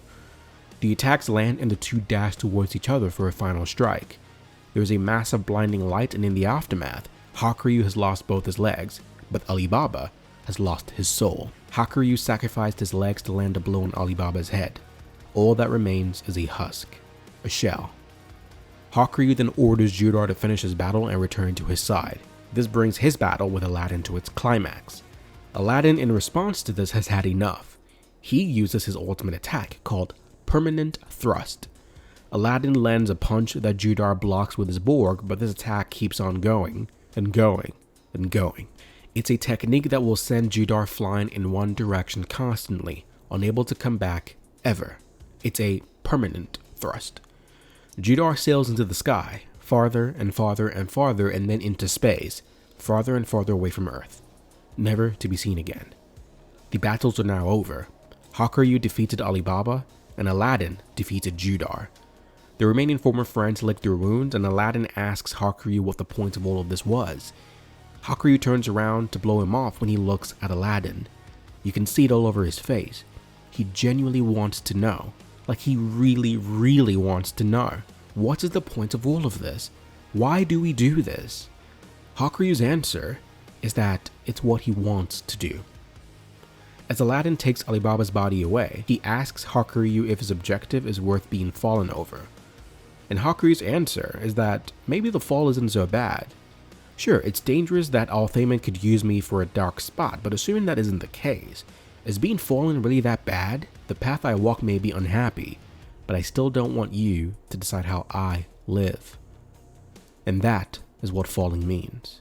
It doesn't necessarily mean bad, it just means you're rebelling against the predetermined destiny set for you. But in any case, Aladdin goes back to Kohen and the others, and they leave to battle Hakuryu. Aladdin in the meantime tries to use Solomon's wisdom to find where Alibaba's soul is. He tries absolutely everything, but he can't find him. Even all the knowledge of the sacred palace cannot help him. By the time Morgiana arrives, Alibaba is no longer breathing. He's gone. Meanwhile, Kohen launches an all-out attack on Hakuryu. Now look, Hakuryu does best with what little resources he has left, but Kohen and his forces are too great and too wise. But just when all hope seems lost and Hakuryu is about to lose, Sinbad and the Seven Sea Alliance arrive, stating that they are here to defend one of their allies. Yeah, in a crazy twist, Hakuryu brokered a deal that allied Ko with the Seven Sea Alliance. It's now Sinbad and Hakuryu versus Kohen and his forces. Kohen is now forced to make a choice: fight to the death or surrender. His soldiers are prepared to fight, but he decides not to. Kohen surrenders. We then switch to catch up with Judar, who's landed in some new place. While he's there, he meets this small creature, and it turns out that it's Alibaba. Together, they journey towards the Continental Chasm. This Alibaba believes that there's a way to get back if he goes there. They arrive at this chasm and they fall into the pitch black void. Down at the bottom, they encounter the strangers of creatures. They encounter the primeval dragon. This is the same dragon that met with Solomon and taught him his magic all those centuries ago. They ask the dragon where they are, and they learn that they are at the bottom of the world. They came here by crossing the space between dimensions. From down here, the dragon can see all things, and she sees that the world Solomon created is falling under the shadow of a black deformation. Alibaba claims that he's here to stop that. The dragon then looks at Alibaba and says that he has a lot of youth, but feels like an elder sage. Alibaba tells her that before he came here, he first went to this other place for close to 100 years, and that's where he heard about the primeval dragon. He asks for the dragon's help in returning to the world. The dragon then reveals that the place he wishes to go are one and the same. Where they are now is still this world. It's just located south of the continent inside the rift. Ugo literally transported a piece of Almatoran down here, and that's why Judar can't use his magic effectively. They are on the mass known as the Dark Continent, just further south. In order to get back on foot, it would take 40 years. The dragon then tells them that she can see a black deformation. It's Il-Ila, but this time, it's not the same thing as the black mass from before. Not exactly. God already has a strong connection to your home planet. The deformation began recently when God developed a personality. Originally, Ila was not complicated. It was a massive surge of power that oversaw the fates of lower organisms and derived sustenance from them. However, that is different from right now. God now poses an implacable will to descend upon this blue planet. It's not that it got smart, it was just possessed by a personality. The very same personality that drew power from Ila in Almatoran. And yet again, the dragon senses it. If you've been paying attention, you know exactly who this is. It's David. If he succeeds, he can recreate the world like a miniature garden, and if he wishes so, destroy everything just to try again. The dragon has little interest in worlds passing and going, but Alibaba pleads that it should help them. He still has people who matter to him. This then reminds her of her past, back when she had comrades, and the primeval dragon decides to transport them to their friends. One catch though, it's gonna take 2 years. As they ride, Alibaba reveals that Gyokwen isn't the one connected to David. After the World Council, someone's black rook resonated with David and unified with him. He was half fallen long before I met him, and he was connected to David. And that person is Sinbad. Catching up with what's happening on Earth, Kohen has surrendered, and he lies in prison. While there, Hakuryu comes to talk to him, and Kohen says some important things here. He says that he did not go after Arba because he wanted to protect the Empire. He believed that more than revenge, removing war from the world is more important. Before the conversations end, he wonders if Gyokwen is really dead. She was the world's greatest power, who would not even die if killed. She can repeatedly summon magic on the scale of maximum magic. That's a mage outside the reach of metal vessel users. With his last words, he asks Hakuryu to look after the country and their brothers. While they speak, Aladdin appears, imploring Hakuryu to spare Kohen's life. Aladdin tried, but Hakuryu ended up making his decree. Kohen would be put to death, and his brothers would be exiled. Kohen is then taken in front of the entire armies of the Ko Empire, and we learn that before that, Kohen healed Hakuryu's limbs that were lost in battle. And then now, right before the entire nation, Hakuryu has Kohen beheaded. Later that day, Hakuryu was seated alone in his room feeling guilty. He took his sword and put it towards his neck, and just then, Morgiana appears and stands before him. They end up having a conversation where Morgiana reiterates her love for Alibaba. She establishes, though, that she doesn't hate Hakuryu. He needs to keep on living and accomplish his goals. She also tells him that she will be watching, and if he starts behaving badly, she and Aladdin will stop him. With that, she leaves. Left alone, Hakuryu doesn't understand why he feels so empty. He's won, but his victory feels hollow. And then it's revealed. He could not kill Kohen. Aladdin and the others created a water illusion, and the real Kohen was exiled to a distant shore along with his brothers. The black rook surrounding Hakuryu then began to turn white. He's then later crowned emperor and vows to protect the empire. Later on, Sinbad is being tended to by Lady Hakuei, and it's revealed that she is in fact Ren Gyokwen, or rather, Arba. She reveals her face and calls Sinbad Elder David. Arba had once hated David from stealing from Ela, but then she learned that he in fact was Ela. She walks over and embraces Sinbad, who pushes her away. He's not David, he's his own person, and we're gonna do things my way.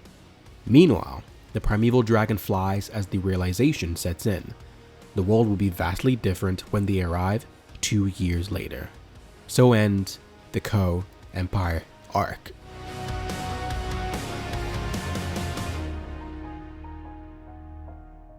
Next, we have the final arc. The final arc begins with Alibaba opening his eyes to see Yunnan. He's at his home at the bottom of the Great Rift. His magic kept Alibaba's body in suspended animation, but since he hasn't moved in many years, his muscles have deteriorated and he's extremely weak. As Alibaba works up his strength, Yunnan tells him about this new world 3 years since he died. The world is now rich and peaceful. Sinbad created an international alliance that enforces 4 basic laws: no slavery, no conscription, open borders, and universal currency. After implementing these rules, Sinbad stepped down from his position as King of Sindria. Aladdin, meanwhile, has gone missing along with Morgiana and Hakuryu. Some time passes and Alibaba regains his strength. Before he leaves, Yunnan reiterates his belief in Sinbad, and Alibaba seconds that. He too believes in Sinbad. With that, Alibaba sets out to see this new world, and he's astonished at what he finds.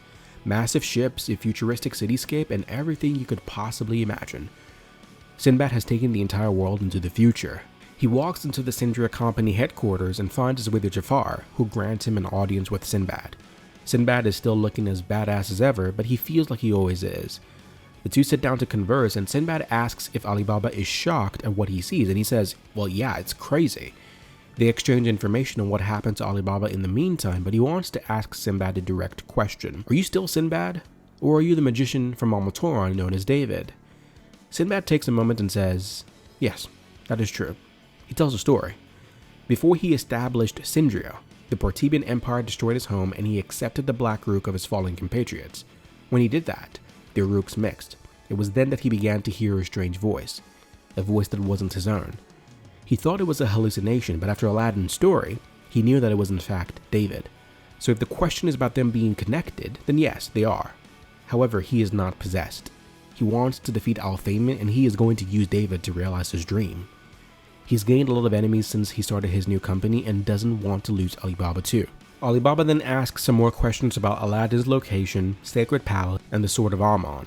Sinbad answers every question and gives him a pass that allows him to go anywhere in this world without being hindered. With that, Alibaba says his goodbyes and leaves. Now that Sinbad is alone, he's approached by Arba, now in the body of Ren Hakuei. The two are still working together. Alibaba gets aboard an airship headed for Ko when the ship is attacked by air pirates. Alibaba then showcases his newfound skill. He dismantles every pirate with ease as though he could see their movements in slow motion. While there, he meets the former wine guy that he was working for back in Chapter 1, and he's told about the current state of the Ko Empire. You see, Ko used to be a military state, but after the war ended, Sinbad established a world of commerce. Imagine that, 1 million soldiers whose sole abilities is war, left without any skills and unable to do anything. Back under Cohen, everyone had enough to eat and lifestyles were equivalent all around. But now, there are differences in wealth, and those at the bottom are being strained for what little they have. So Alibaba goes to see Kogyoku. He evades his way right through the front door, and we learn that the new ability Alibaba has after dying and returning is called hyper-concentration. This allows him to meet Kogyoku, and after speaking with her, he decides to help her save her country. To do that, he first has to call Sinbad. So he calls him and accuses Sinbad of being unfair to Ko. He tells Sinbad that he's a great man and that he should be more considerate of others. Sinbad then gives in and says he'll offer economic relief, but Alibaba doesn't even want that. He asks that Sinbad extend the deadline for repayments by 1 year and to also put a freeze on interest. Sinbad tries to push back on him, but Alibaba reminds him, "You said that my dad did you a huge favor when you were younger, and now I'm like your son, so give me special treatment."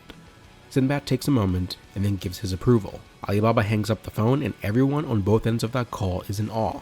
He just negotiated with the most powerful man in the world and successfully got him to pause payments, freeze interest, and offer economic relief where applicable. Alibaba then asks to see the entirety of the Ko Empire library. After going through all the books there for 2 weeks, he found an answer. All the Ko Empire members were called to the palace and Kogyoku gave a speech, highlighting the truth that the war is in fact not over. It just switched from a war with swords to a war of economics. And right now, Ko is being defeated. They are being invaded. She intends to revive the empire and transform it into a trading nation. She calls on her subjects to fight, show your strength, showcase your honor. This inspires all the members of the empire and they're motivated. Alibaba's plan is to take Ko's weapons manufacturing technology along with the military supply infrastructure and pour that into trade. Instead of weapons, produce food ingredients and other produce, employ farmer soldiers and utilize the same command structure. The Ko Empire would instantly become the world's biggest company with 1 million employees. With that, the Ko Empire began working tirelessly. So you're able to farm the produce. Cool. How are you going to get them to where it needs to go? You need transport. To fix this, Alibaba calls Sinbad and asks for airships, but Sinbad says no. I can't bail you out that much. Alibaba isn't bothered by this, he at least had to try. He then decides to expand his perspective and he goes to see Ren Cohen. The two former acquaintances are back to how they used to be and Alibaba wants to bring Cohen back but he refuses. He does not believe that he's the right king outside the time of war. Instead, he nominates Komei. Alibaba manages to convince Sinbad to let him bring Komei in, and from there, members of Alibaba's team go underground to find this abandoned factory. We're not told of what they found just yet, but Alibaba believes that this will be what they need to save Ko. Alibaba then makes a few stops at a few cities to negotiate a deal where Ko can trade with them. He goes to Balbad, Magnostat, Heliohapt, and Lim. In each of these locations, Sinbad has left one of his former crew members as the new kings. Alibaba succeeds in forging a verbal deal with all of these people, and while he's there, he speaks with Titus who tells him that Aladdin is still in this world. He deliberately decided to go missing for some reason, but he's still alive. Alibaba then goes to see Sinbad and requests to speak to the Emperor of Partabia. Sinbad sets up a meeting between the two of them and everything seems to be going perfectly fine. After finding the necessary resources, and then finding the means to transport them via magic circles, and then finding people who are willing to buy them, everything is set. Now, they wait for orders to come in. They waited for a while with nothing, and then a letter arrived with all of those locations rejecting Alibaba's proposal to establish a trade house with their respective cities. Apparently, a rumor started circulating that Ko is preparing to invade as it once did in the past. This is obviously not true, and it's heavily implied that Sinbad is the source of these rumors. He and Alibaba are rival heads of companies, and this is now a different form of war. Information is everything, and Sinbad controls communication, among other things. This proves to be a mere stopgap for Alibaba because he decides that if information is the currency of this new war and bad press is hurting you, then you need to counter that by spreading good press, good information about the Ko Empire. Just then, Alibaba hears Aladdin's voice in his head. Alibaba is trying to understand it when he hears Arba's voice in his head.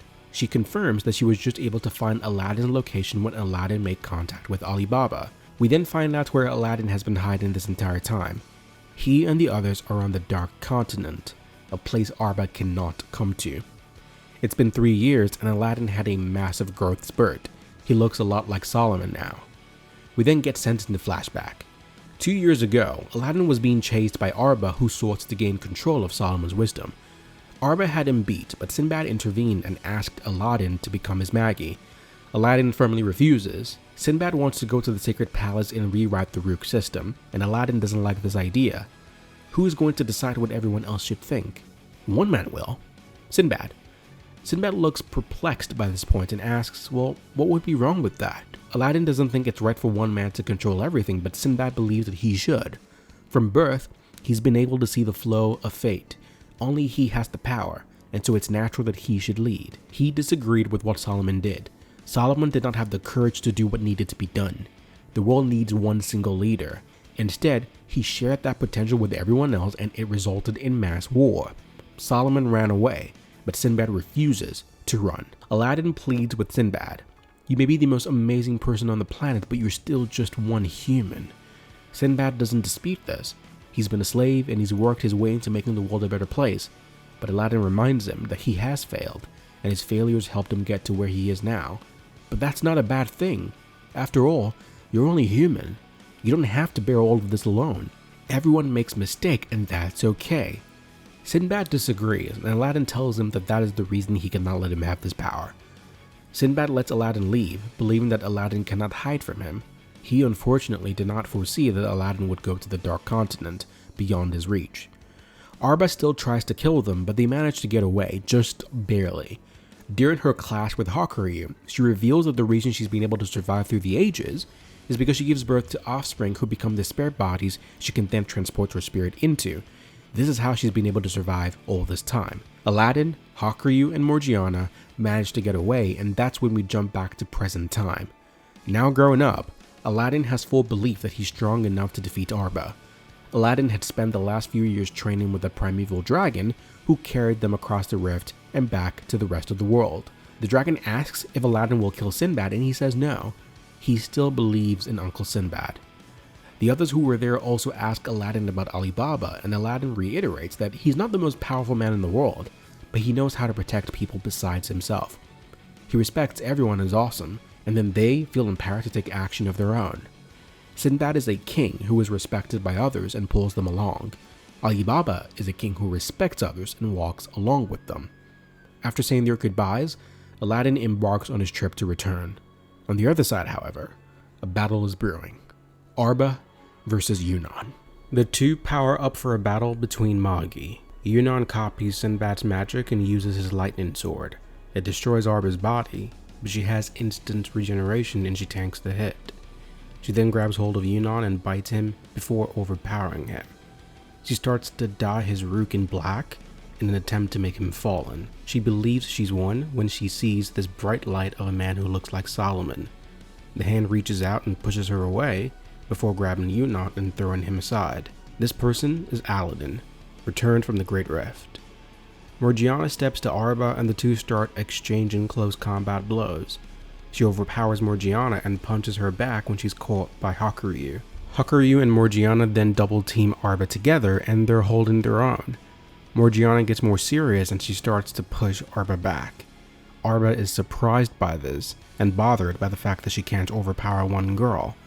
That's when Morgiana reminds her, this is the Dark Continent. You thought you were the strongest in Almatoran, but that's because you never fought the Red Lions of the Dark Continent. Knowing that she can't best Morgiana in physical skill, she reverts back to fighting with magic. Hakuryu then tells Alibaba that they can't defeat Arba as she is now, and Alibaba, who is tending to Yunnan, tells them that he'll handle it. Standing before Arba, she activates a powerful magic spell, drawing the banker and a whole army from the skies itself. There's gotta be thousands of them.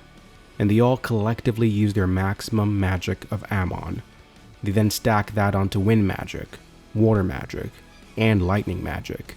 A total of 4 maximum magic attacks surround the entire areas, even reaching so high that they could be viewed from outer space. Pointing her staff at Aladdin, Arba declares him to be a symbol of Solomon's arrogance. She aims and she fires.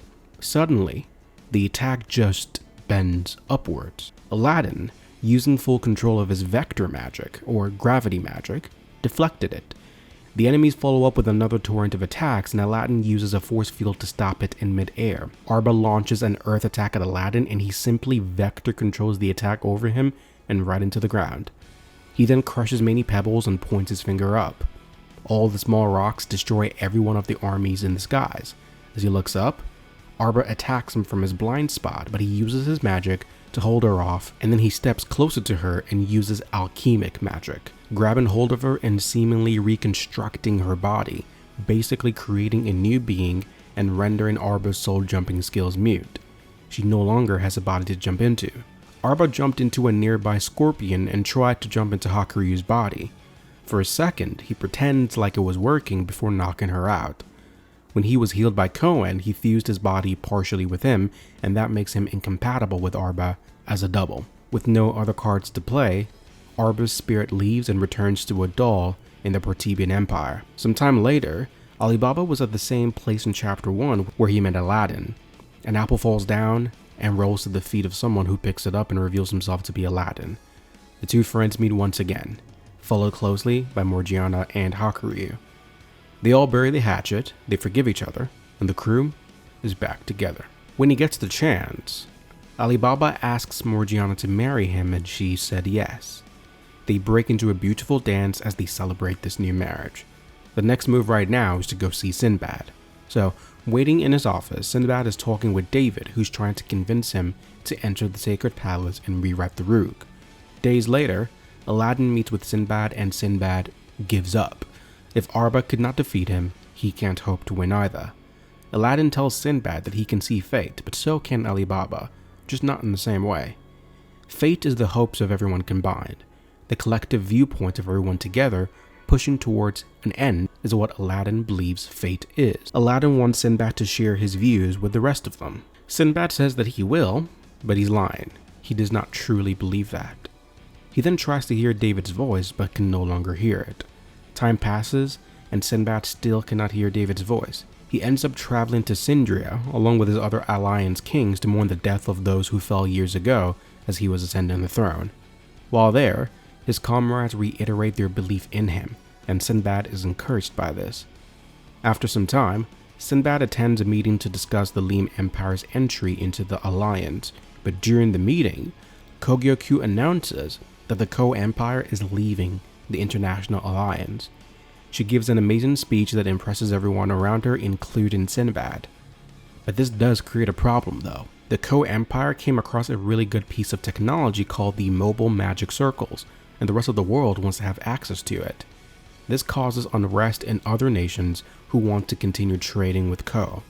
Along with Ko, Lim is also joining them as a new trading zone, and this is causing even more nations to want to leave the alliance as well. After they leave, Sinbad thinks to himself. He did not foresee Kogyoku doing this. She claims she doesn't want to disturb the peace, and yet her actions in leaving will cause a disturbance to that very peace. So Sinbad is now in a mental spiral. Things are falling out of line, and he's doubting his role as someone who can lead the world forward. He believes that he has truly heard a voice. He's fused with God. He's a special being recognized by a godlike power, but he can't hear David's voice anymore, and that bothers him. One night, Arba comes to him with a proposition. She has found a way into the sacred palace. By using the metal vessels, she may be able to force the doors open and enter the sacred palace. And if Sinbad reaches the sacred palace, he can see fate in its entirety and rewrite fate itself. Arba wants Sinbad to risk his life to get there, but Sinbad refuses. He doesn't know if that's the right choice. After a conversation with Jafar tries to help Sinbad to set his friend straight. You're a king's vessel, and a great one at that. Do not be afraid to leave what you built to later generations. Don't run away now, Sinbad. Once again, Sinbad lies and pretends like he's agreed and changed his ways, but he insists that no one understands him. He then tells Arba to take him to the sacred palace. Arba begins the ritual and it's highly risky. There is a good chance Sinbad dies right here, right now, but as she's working, Sinbad peers into the annals of his mind. He finds that he's not scared or afraid. Why is he risking his life to cast aside all he's built with his friends? All trying to achieve something no one else wants. As Arba reiterates how dangerous this is, Sinbad doesn't believe he's dying today. Not once have I felt that I would die today. With a smile, he meets the unknown in a flash of blinding light. Sinbad finally understands himself. He's not doing this for anyone else but himself. He's all but a greedy human being who's doing this because he wants to. Sinbad then stands before Ugo, who tells him that he is not God's vessel. Sinbad responds by using his Jinn equip, Cross L. I don't need God's permission for my desires. I will reach the sacred palace. Ugo mobilizes the defenses of the sacred palace onto Sinbad, but Sinbad isn't scared. He believes that he can do it. He engages in fierce combats against the holy statue angels of the sacred palace and looks to be doing pretty well. He equips Vapor and launches down a rain of swords. Switching to the next equip, he uses Fur and fires multiple energy blasts at the statues. Things are going well when Ugo simply slams him like squashing a bug. Sinbad is almost defeated with one blow from Ugo. Ugo tells him, "You misjudge yourself. You are only human." But Sinbad refuses to relent and he uses Bale's Jinn equip. This will be his final stand. He charges towards Ugo, and as he draws closer to him, he begins to burn away. His skin starts to peel away, and Ugo merely looks down pitifully at Sinbad. Sinbad's conviction remains ever stronger as he desperately wants to achieve his dream. His adventures are not over. He must continue for eternity. Ugo tells him that he had a role to play, but his role is now complete. You can rest now.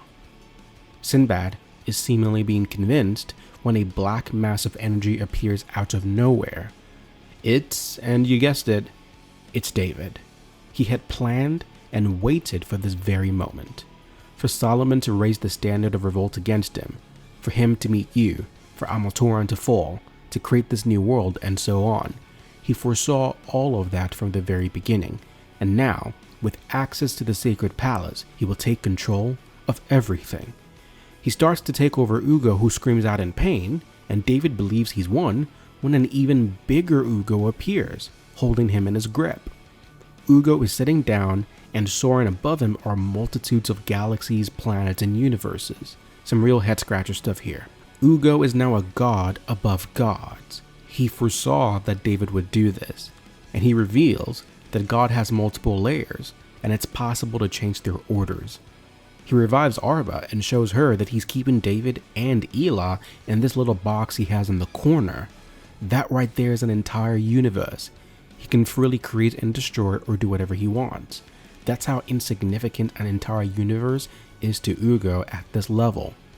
He thinks of himself as omnipotent, and honestly, he's gone mad. His thoughts create worlds and he's lost all sense of himself. All this power has driven him into madness. But deep within David, Sinbad's consciousness still remains. We get a flashback about David and we learn that he believes that he was chosen by God. He was one of the first people on Amaltoran who Elah bestowed the power of magic directly to. His experiences was vastly different from any of his comrades. He lengthened his life and concluded that he was a being fit to stand beside God. But as he's going through these thoughts, Sinbad speaks to him. You're a mage, fit to stand next to a king as a king's mage. Lend me your strength, David, and I will show you a world you have never seen. A mass of energy then pours out, surprising Ego. Sinbad emerges in bright glory. His 7 Jinn stopped his rook from passing on, so David successfully brought him back. The Jinn, former allies of Ugo, are now choosing to stand with Sinbad. And now, Sinbad has full control over the sacred palace, with David as his Magi. It's now time to remake the world. In the real physical plane, Aladdin is talking to Yunnan, and they both sense something. The world has changed. The world is different. Alibaba calls Sinbad to see if there's anything odd about him, but he seems normal. They couldn't quite place their fingers on what exactly changed, so they just sort of continued on with their life.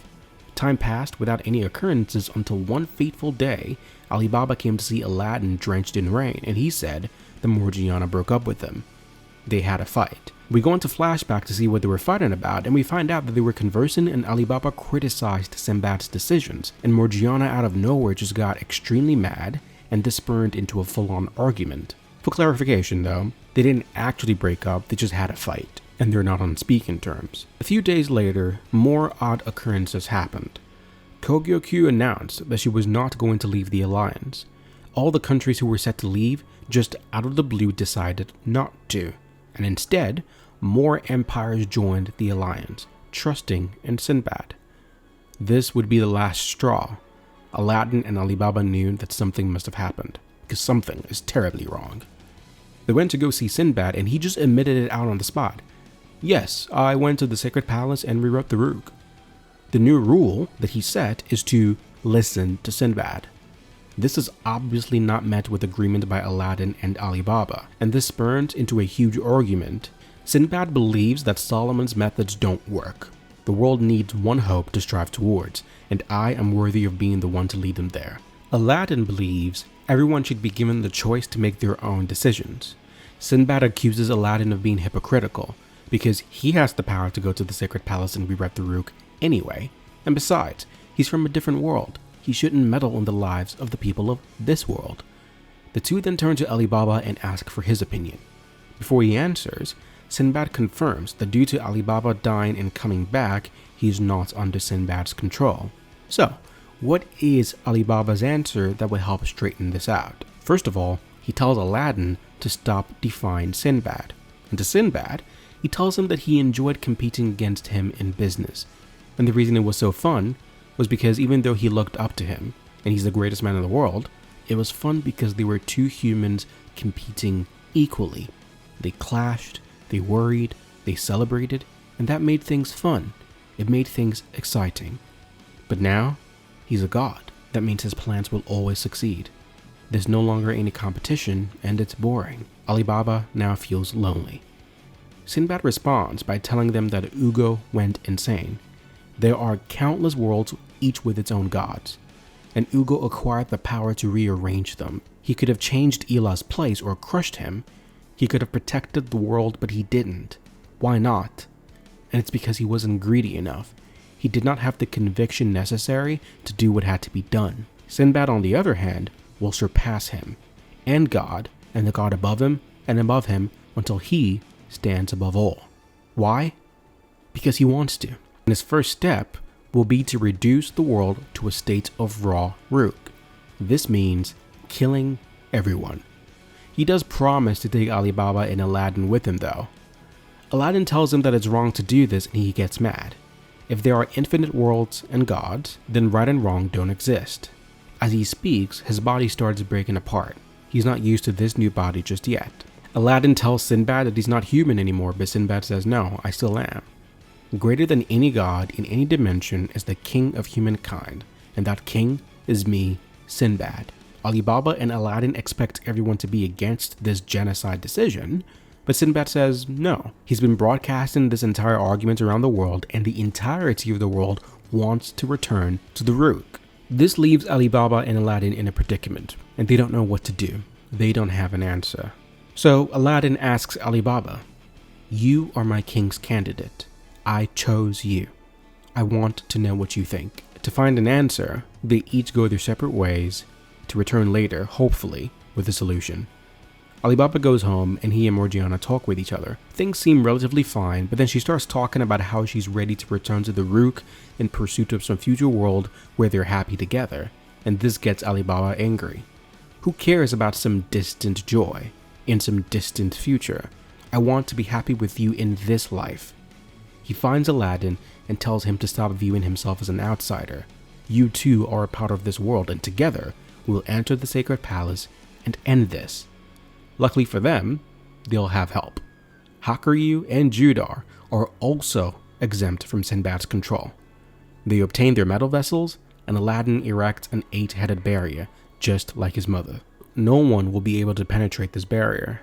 And so with that, Aladdin sends the 4 of them into the sacred palace for the final battle, one that will decide the fate of life on every world. They all activate their transformations and stand side by side, ready to fight with everything they have. They arrive at the sacred palace and it looks vastly different. In order to prevent the magic that will return everyone to the Rook, they must complete the 7 dungeons that Sinbad completed on his path to power. Sinbad sees the fact that these 4 were unaffected as an act of fate, so he's going to play, quote, fair. If they can complete this task, he will prevent the destruction of the world. Okay, so the way this works is that each version of Sinbad that completed the dungeon stands to fight against Ali Baba and the others, and each Sinbad will ask them a question they have to answer. It's a philosophical question having to do with something Sinbad had to decide at that phase of his life. Now, normally, I would want to go through each one of these dungeons, analyzing each question, each philosophical answer, and the implications on the overall theme of Magi, but I'm not going to do that, and the reason why I won't is because Shinobu doesn't actually see this through. They go through like 3 dungeons and she sort of stops and wants to do something else. Or perhaps you could just look at it as proof that Sinbad was actually just trying to find a genuine answer. Because what happens here is that after 3 to 4 gens in, they stop. So I'm going to skip over that and then we'll actually talk about what actually got them where they needed to go. So here's what happened. Arba, who was leading them from dungeon to dungeon, looks really sad and really defeated. That's when Ali Baba tells her about his journey after death. We've been wondering about where Ali Baba went after he was killed by Hakuryu, and for a long time we weren't given that answer. Well, now you have it. So let's see where Ali Baba went. After he was hit by Belial's attack, he got transported to an open space. It was blank and empty, and he was all alone. All by himself, he sat there and saw memories of his life playing on and on, over and over, and he sat there and stared as they passed before him.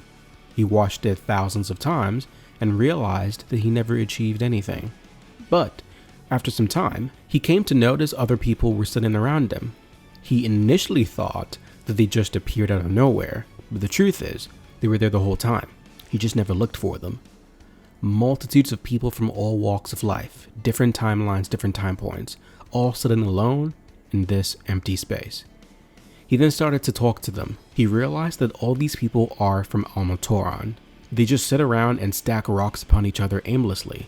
Some stack rocks in a row or on top of each other, they're not doing anything. Ali Baba tells them that he wants to leave and go back, and they tell him that it's impossible. But there was one person who did return to life, and that was David. So when David died, he originally came here. He spoke about meeting a half-fallen singularity, and that if he becomes one with Sinbad, a dimensional rift will open and he'll be able to return. But then, the dimensional rift did form, and David left and came back to life. Ugo then noticed that unlike them, Ali Baba is full of vitality and has his memories intact. More importantly, he wants to go back. He asks what the deal is with the rocks, and they explain that when the rift opened, rocks from the other side fell through. These rocks possess Rook, and Ali Baba reminds them that Rooks can be made into Magoi, which can supercharge their way out of there. This stuns everyone around there. They didn't realize this because they had no interest in even getting out of here. Ali Baba's presence sparks this place into livelihoods. They all work together and they construct a massive magical formula that takes Ali Baba back to the former world. He would then need about 100 or 200 years to control his new body made of rocks. Before he leaves, he asks if it's possible to connect Rook across dimensions so that all the people here can see their family once more. He doesn't have a way of doing it right now, but he wants to find a way to reunite all of them with their families.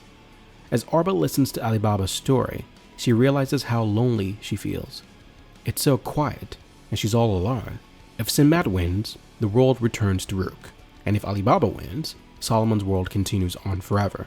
Both possibilities don't appeal to her, so she's kind of done with everything.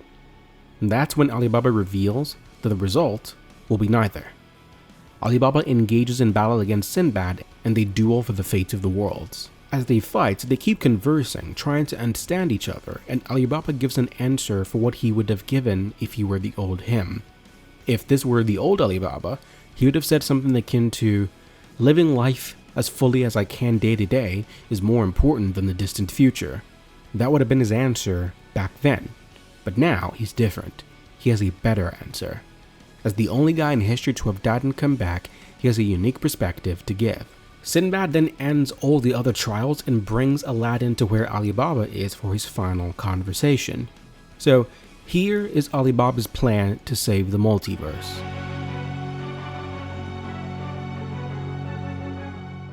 Sinbad's plan connects everyone vertically. He wants to break the ceiling to higher worlds, but to do that, everyone has to die and become Rook, and that'll be the power he can use to break through those barriers. On the other hand, Aladdin's plan is to connect everyone laterally. He wants to break the sacred palace that divides black and white Rook, but then a god will still control fate. They don't know what he's getting at yet, so he laughs. He's like, guys, if you want to fix this, just get rid of all the barriers. They don't quite get it, so he continues. When he died, Belial's scythe sent him to another dimension, but then he came back. This is proof that dimensional travel is possible, and the key to doing that is the maximum magic he used, magic that can momentarily connect dimensions, so it's possible to unify Il-Ila's dimension and this world. In order to explain it further, he's like, think of it this way. Consider all the tall buildings in Partabia. It's like you're on the first floor. Sinbad wants to break into the higher floors and defeat the gods there, and breaking through is fine. Everyone's gonna be equal. No masters and no puppets, but worldwide annihilation. Sinbad believes that this requires a massive amount of power, but does it really? It didn't when Alibaba came back, so maybe a little bit of power is enough. If they can figure this out, Sinbad would still be able to go into higher dimensions without killing anyone, but that alone would not be enough. The Rook would still be separate. Turn into Aladdin, he asks him to join the Rook. After death, everyone is in a different place. Those trapped in Il-Ila and those trapped in our world. With this maximum magic, we can remove the barriers between the worlds vertically and the barriers between the Rook laterally. The Jinn listening into this don't believe it's plausible, but Alibaba believes it can. Ugo advises them to be careful destroying the barriers vertically. There are entire worlds up there, and if we enter for our benefit, it will disrupt the lives of the people there. Sinbad then chimes in, citing that maybe we judged Ila too harshly. Instead of opposing the gods, Solomon tried to separate the world from them, but complete independence is impossible. Sometimes a hole opens up in the sky and we can't ignore that, so we have to remove the vertical barriers. He then offers his opinion. Maybe we communicate with those other worlds and treat them like nations. Aladdin and Arba favor isolation, Ugo and Alibaba propose invasion, so maybe we just form an alliance with them to create a larger new world. Sinbad looks around him as they all sit together trying so desperately to come up with a new way to save life and create a truly beneficial system for everyone, and it's remarkably beautiful. Sinbad thinks about it for a moment and accepts it. Let's give it a try. With the people we have here and now, we can do the impossible. If this isn't fate, then I don't know what is. Sinbad pauses the spell that would return everyone to the Rook, but the statue angels appear in the physical world and start killing people. Someone has rearranged the hierarchy of gods yet again, and this time, it's David. He did not know how to utilize the magical theory to rearrange the gods, but with enough time, he was able to learn how to do it. He intends to see this through to the end, but standing in opposition to him are the four: Aladdin, Judar, Alibaba, and Hakurir. They attack David, but as they fight, Sinbad takes control of David and regains control. We learn that the David we see now is a duplicate of the real David. The true spirit body manipulating this copy has moved on to another dimension, but with Aladdin and Solomon's wisdom, he can find where David is. And so, with everyone's help, Aladdin goes to the Earth's surface. They all stand in opposition to David's angels, defending humanity. A massive battle ensues with four of them, battling the angels of death, and meanwhile, David and Sinbad are locked in a battle of shifting hierarchies. Aladdin figures out that David's real body must be in the Great Rift. If they can defeat that body, this disaster will end. So, while Aladdin goes on to find David's real body, Alibaba stays behind to defend him. He has to square off against former friends and does so with conviction and confidence. A massive black magic circle rises up from the Great Rift and into the sky. They're running out of time. Aladdin had erected a barrier to protect the surface, and Alibaba is fighting to prevent its destruction. He draws out all the power he can muster from Ammon to form a wall of flames that devours the angels of death, the sole man standing between earth and annihilation, leading the world forward and dispelling the darkness. That's what it means to be a king's vessel. And the one king vessel that remains standing right now is Alibaba. Believe that he's bought himself a moment of reprieve, but he's beset upon by other metal vessel users. The military drop bombs onto Alibaba, but it works against them as he absorbs their heat to replenish his magic power. He then launches a massive maximum magic attack, not at his comrades, but at the black mass floating in the skies. It doesn't work, and a spear launches out at one of the metal vessel users. Alibaba parries the spear and protects them. He's now fighting against his former friends and fighting against the black mass in the sky, protecting his friends while attacking the black mass. This starts to cause a stir within their hearts. He screams out for them to think for themselves, for them to break their chains and regain control. But it doesn't seem to work when Koan shows up in his Jin equip. He, like Hakuryu, was exempt from Sinbad's control. His voice stirs those around him and some of them start to break free. With the remaining Jin users and Judar, they focus their attention on destroying the black rift in the sky. Meanwhile, Sinbad and David are locked in a never-ending cycle of trading hierarchies, but Sinbad's plan finally comes through. The Sacred Palace is a magic tool. If you utilize too much magic using it, it will burst. Very soon, the Sacred Palace will be destroyed with them along with it. Dungeon towers appear and each of the metal vessel users have to destroy the dungeon to destroy the Sacred Palace. Meanwhile, Aladdin finally finds David and speaks to him. He reached the deepest points of the Great Rift to do this, and this conversation is one of my absolute favorite in all of Magi. Let me show you how this conversation went. So David says, "I shall lead the world according to fate." Why do you want to do that? To see where fate leads, because I am the chosen one. Who chose you? I don't know, but as a singularity, I led the world according to fate. Why did you do that? Because I am the chosen one. But who chose you?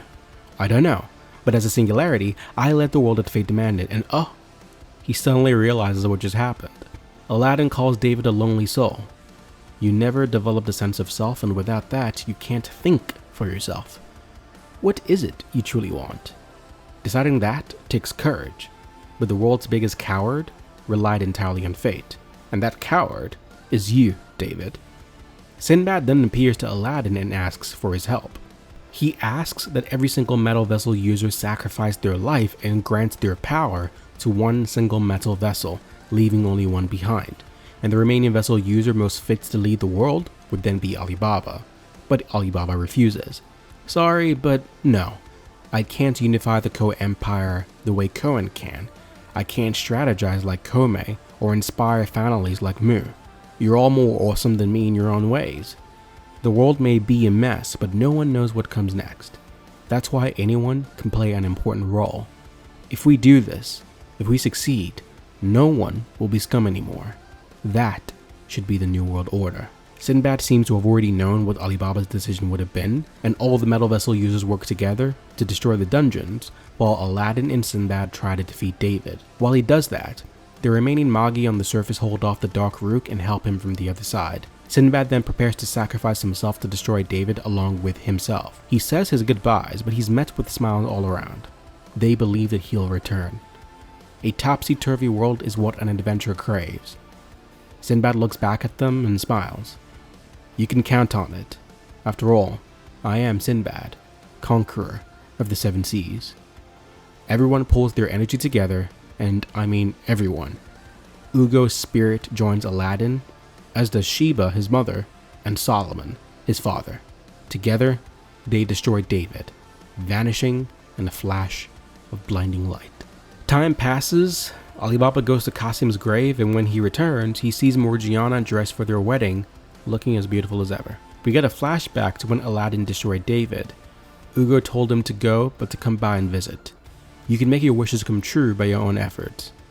And then we harken back to the first chapter, with Ugo asking, what is it that you wish? Back then, Aladdin wished for a friend, and we see him surrounded by just that in the final chapter of Magi. The Sacred Palace disappeared, along with the Great Rift, and the Continental Chasm vanished, allowing travel to the Dark Continent. Aladdin and Alibaba inspired people all over the world, opened the door to vast and unknown lands, and embarked upon new adventures. So ends the story of Magi.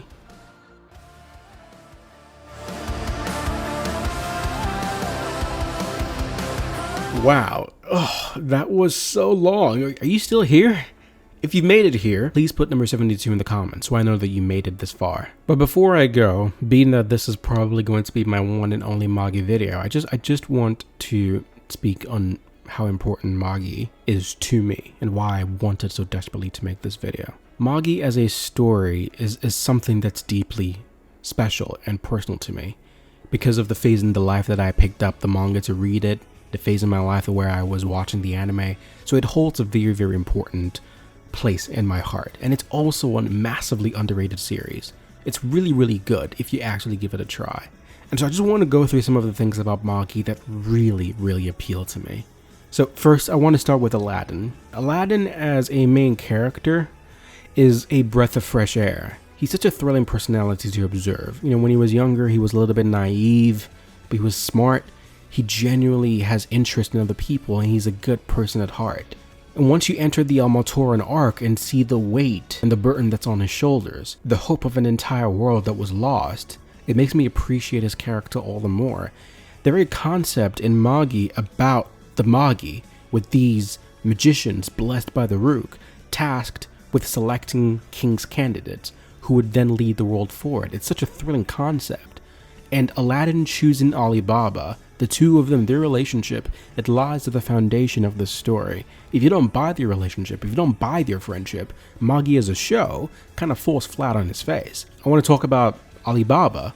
Alibaba to me is one of the greatest main characters I've ever read in manga, truly. In terms of the things you look for in a character, being kind, being funny, being charming, being cool, being a badass, character development, depth, being vulnerable, making mistakes, learning from them. Alibaba is one of the quintessential models for creating thrilling main characters in manga. And we make these jokes all the time on the internet about talk no jutsu, or characters who can talk their way out of everything. I don't believe I've ever seen a character better at doing the thing that Alibaba does. Talking his way through stuff, thinking, conversing, and trying to convince other people to see things his way. He's elite at that ability. One of the best in all of manga, truly. You kind of forget that this Magi thing that we're dealing with concepts that are on like a metaphysical level. You know, we're talking about gods upon gods upon gods, and people who are rearranging the hierarchy and entire universes being destroyed. It's crazy. And I love every second of it. I loved every minute of this. I don't think I'll ever make a video on Sinbad, not unless this video like blows up or something. But Sinbad, what a complex character. You know, what an interesting anti-hero. What an interesting singularity. You know, when you think about Sinbad the character, he's badass. His mannerisms, he's so cool, he's so powerful, all those things, but he's conflicted. He's got a lot of issues, and he feels real. The things that go through his mind, some of the things that he does, they feel like things that a real human being would do. He doesn't hate Alibaba, he doesn't hate Aladdin. He wished they saw things the way he did, and even then he's happy that they weren't put under his rewriting of the Rook, because at least he still had people who could challenge him, people who he could talk to, people who were going to be real in their opinion towards him. I feel like that counts for a lot. Another one of the key things about Magi I love so much are the thematic questions that it asks. This concept of fate is usually something that I feel authors are very hesitant to go into because it can get really complicated. Like, how are you going to work around fate and destiny and future sight and foresight and prophecy? Like, it's really difficult because you can, if you don't do it right, you could mess up your story in a very big way. Magi does it expertly well, in my opinion. What's so genius about the way Shinobu Otaka tackles this destiny fate conversation is that, like, instead of looking at destiny or fate from a realistic perspective of how we would think about it in our world, she sort of reverse engineers the problem to then arrive at the solution. So, like, in the world of Magi, she establishes that there is the power source known as Ila, and Ila serves to function to pull fate forward.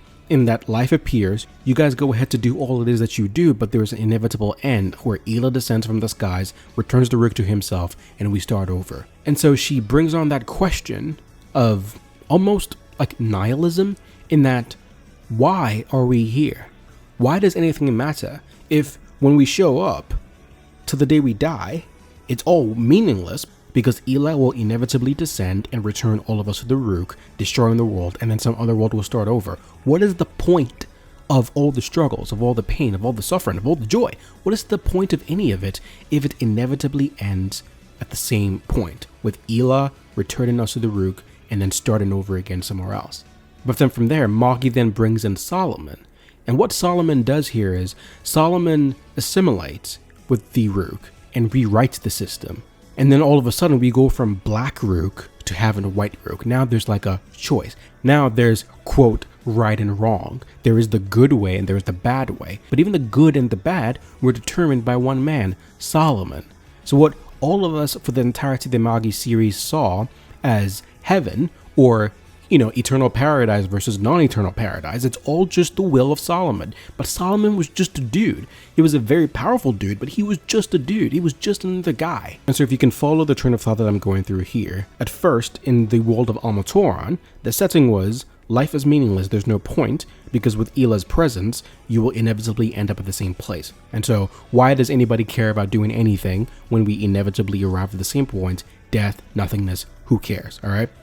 So that's stage one. Stage two, now it's no longer meaningless. If you live a fulfilling life, you can be meaningful. The problem is that your sense of meaning is being derived from the opinion of one man, Solomon, because he's the one who decided what would be considered good, the white rook, or bad, the black rook. So you've progressed from not having any meaning to now having meaning, but the meaning that you have is not defined by you, it's defined by somebody else, and the somebody that we're talking about is another man. That's also problematic. And so from there, we then come to this third level, because obviously in the middle, we have like what Solomon wants to do, we have what Arbor wants to do, we have what Sinbad wants to do, we have what Alibaba and Aladdin want to do. There are all these different perspectives. Ultimately, the answer to this proverbial question here was to remove the hierarchies so that there's nobody above and below. There is no Ela, there is no Solomon, there is no godhood to determine what is good and bad. And at the same time, because there is no longer that ultimate end of Ela,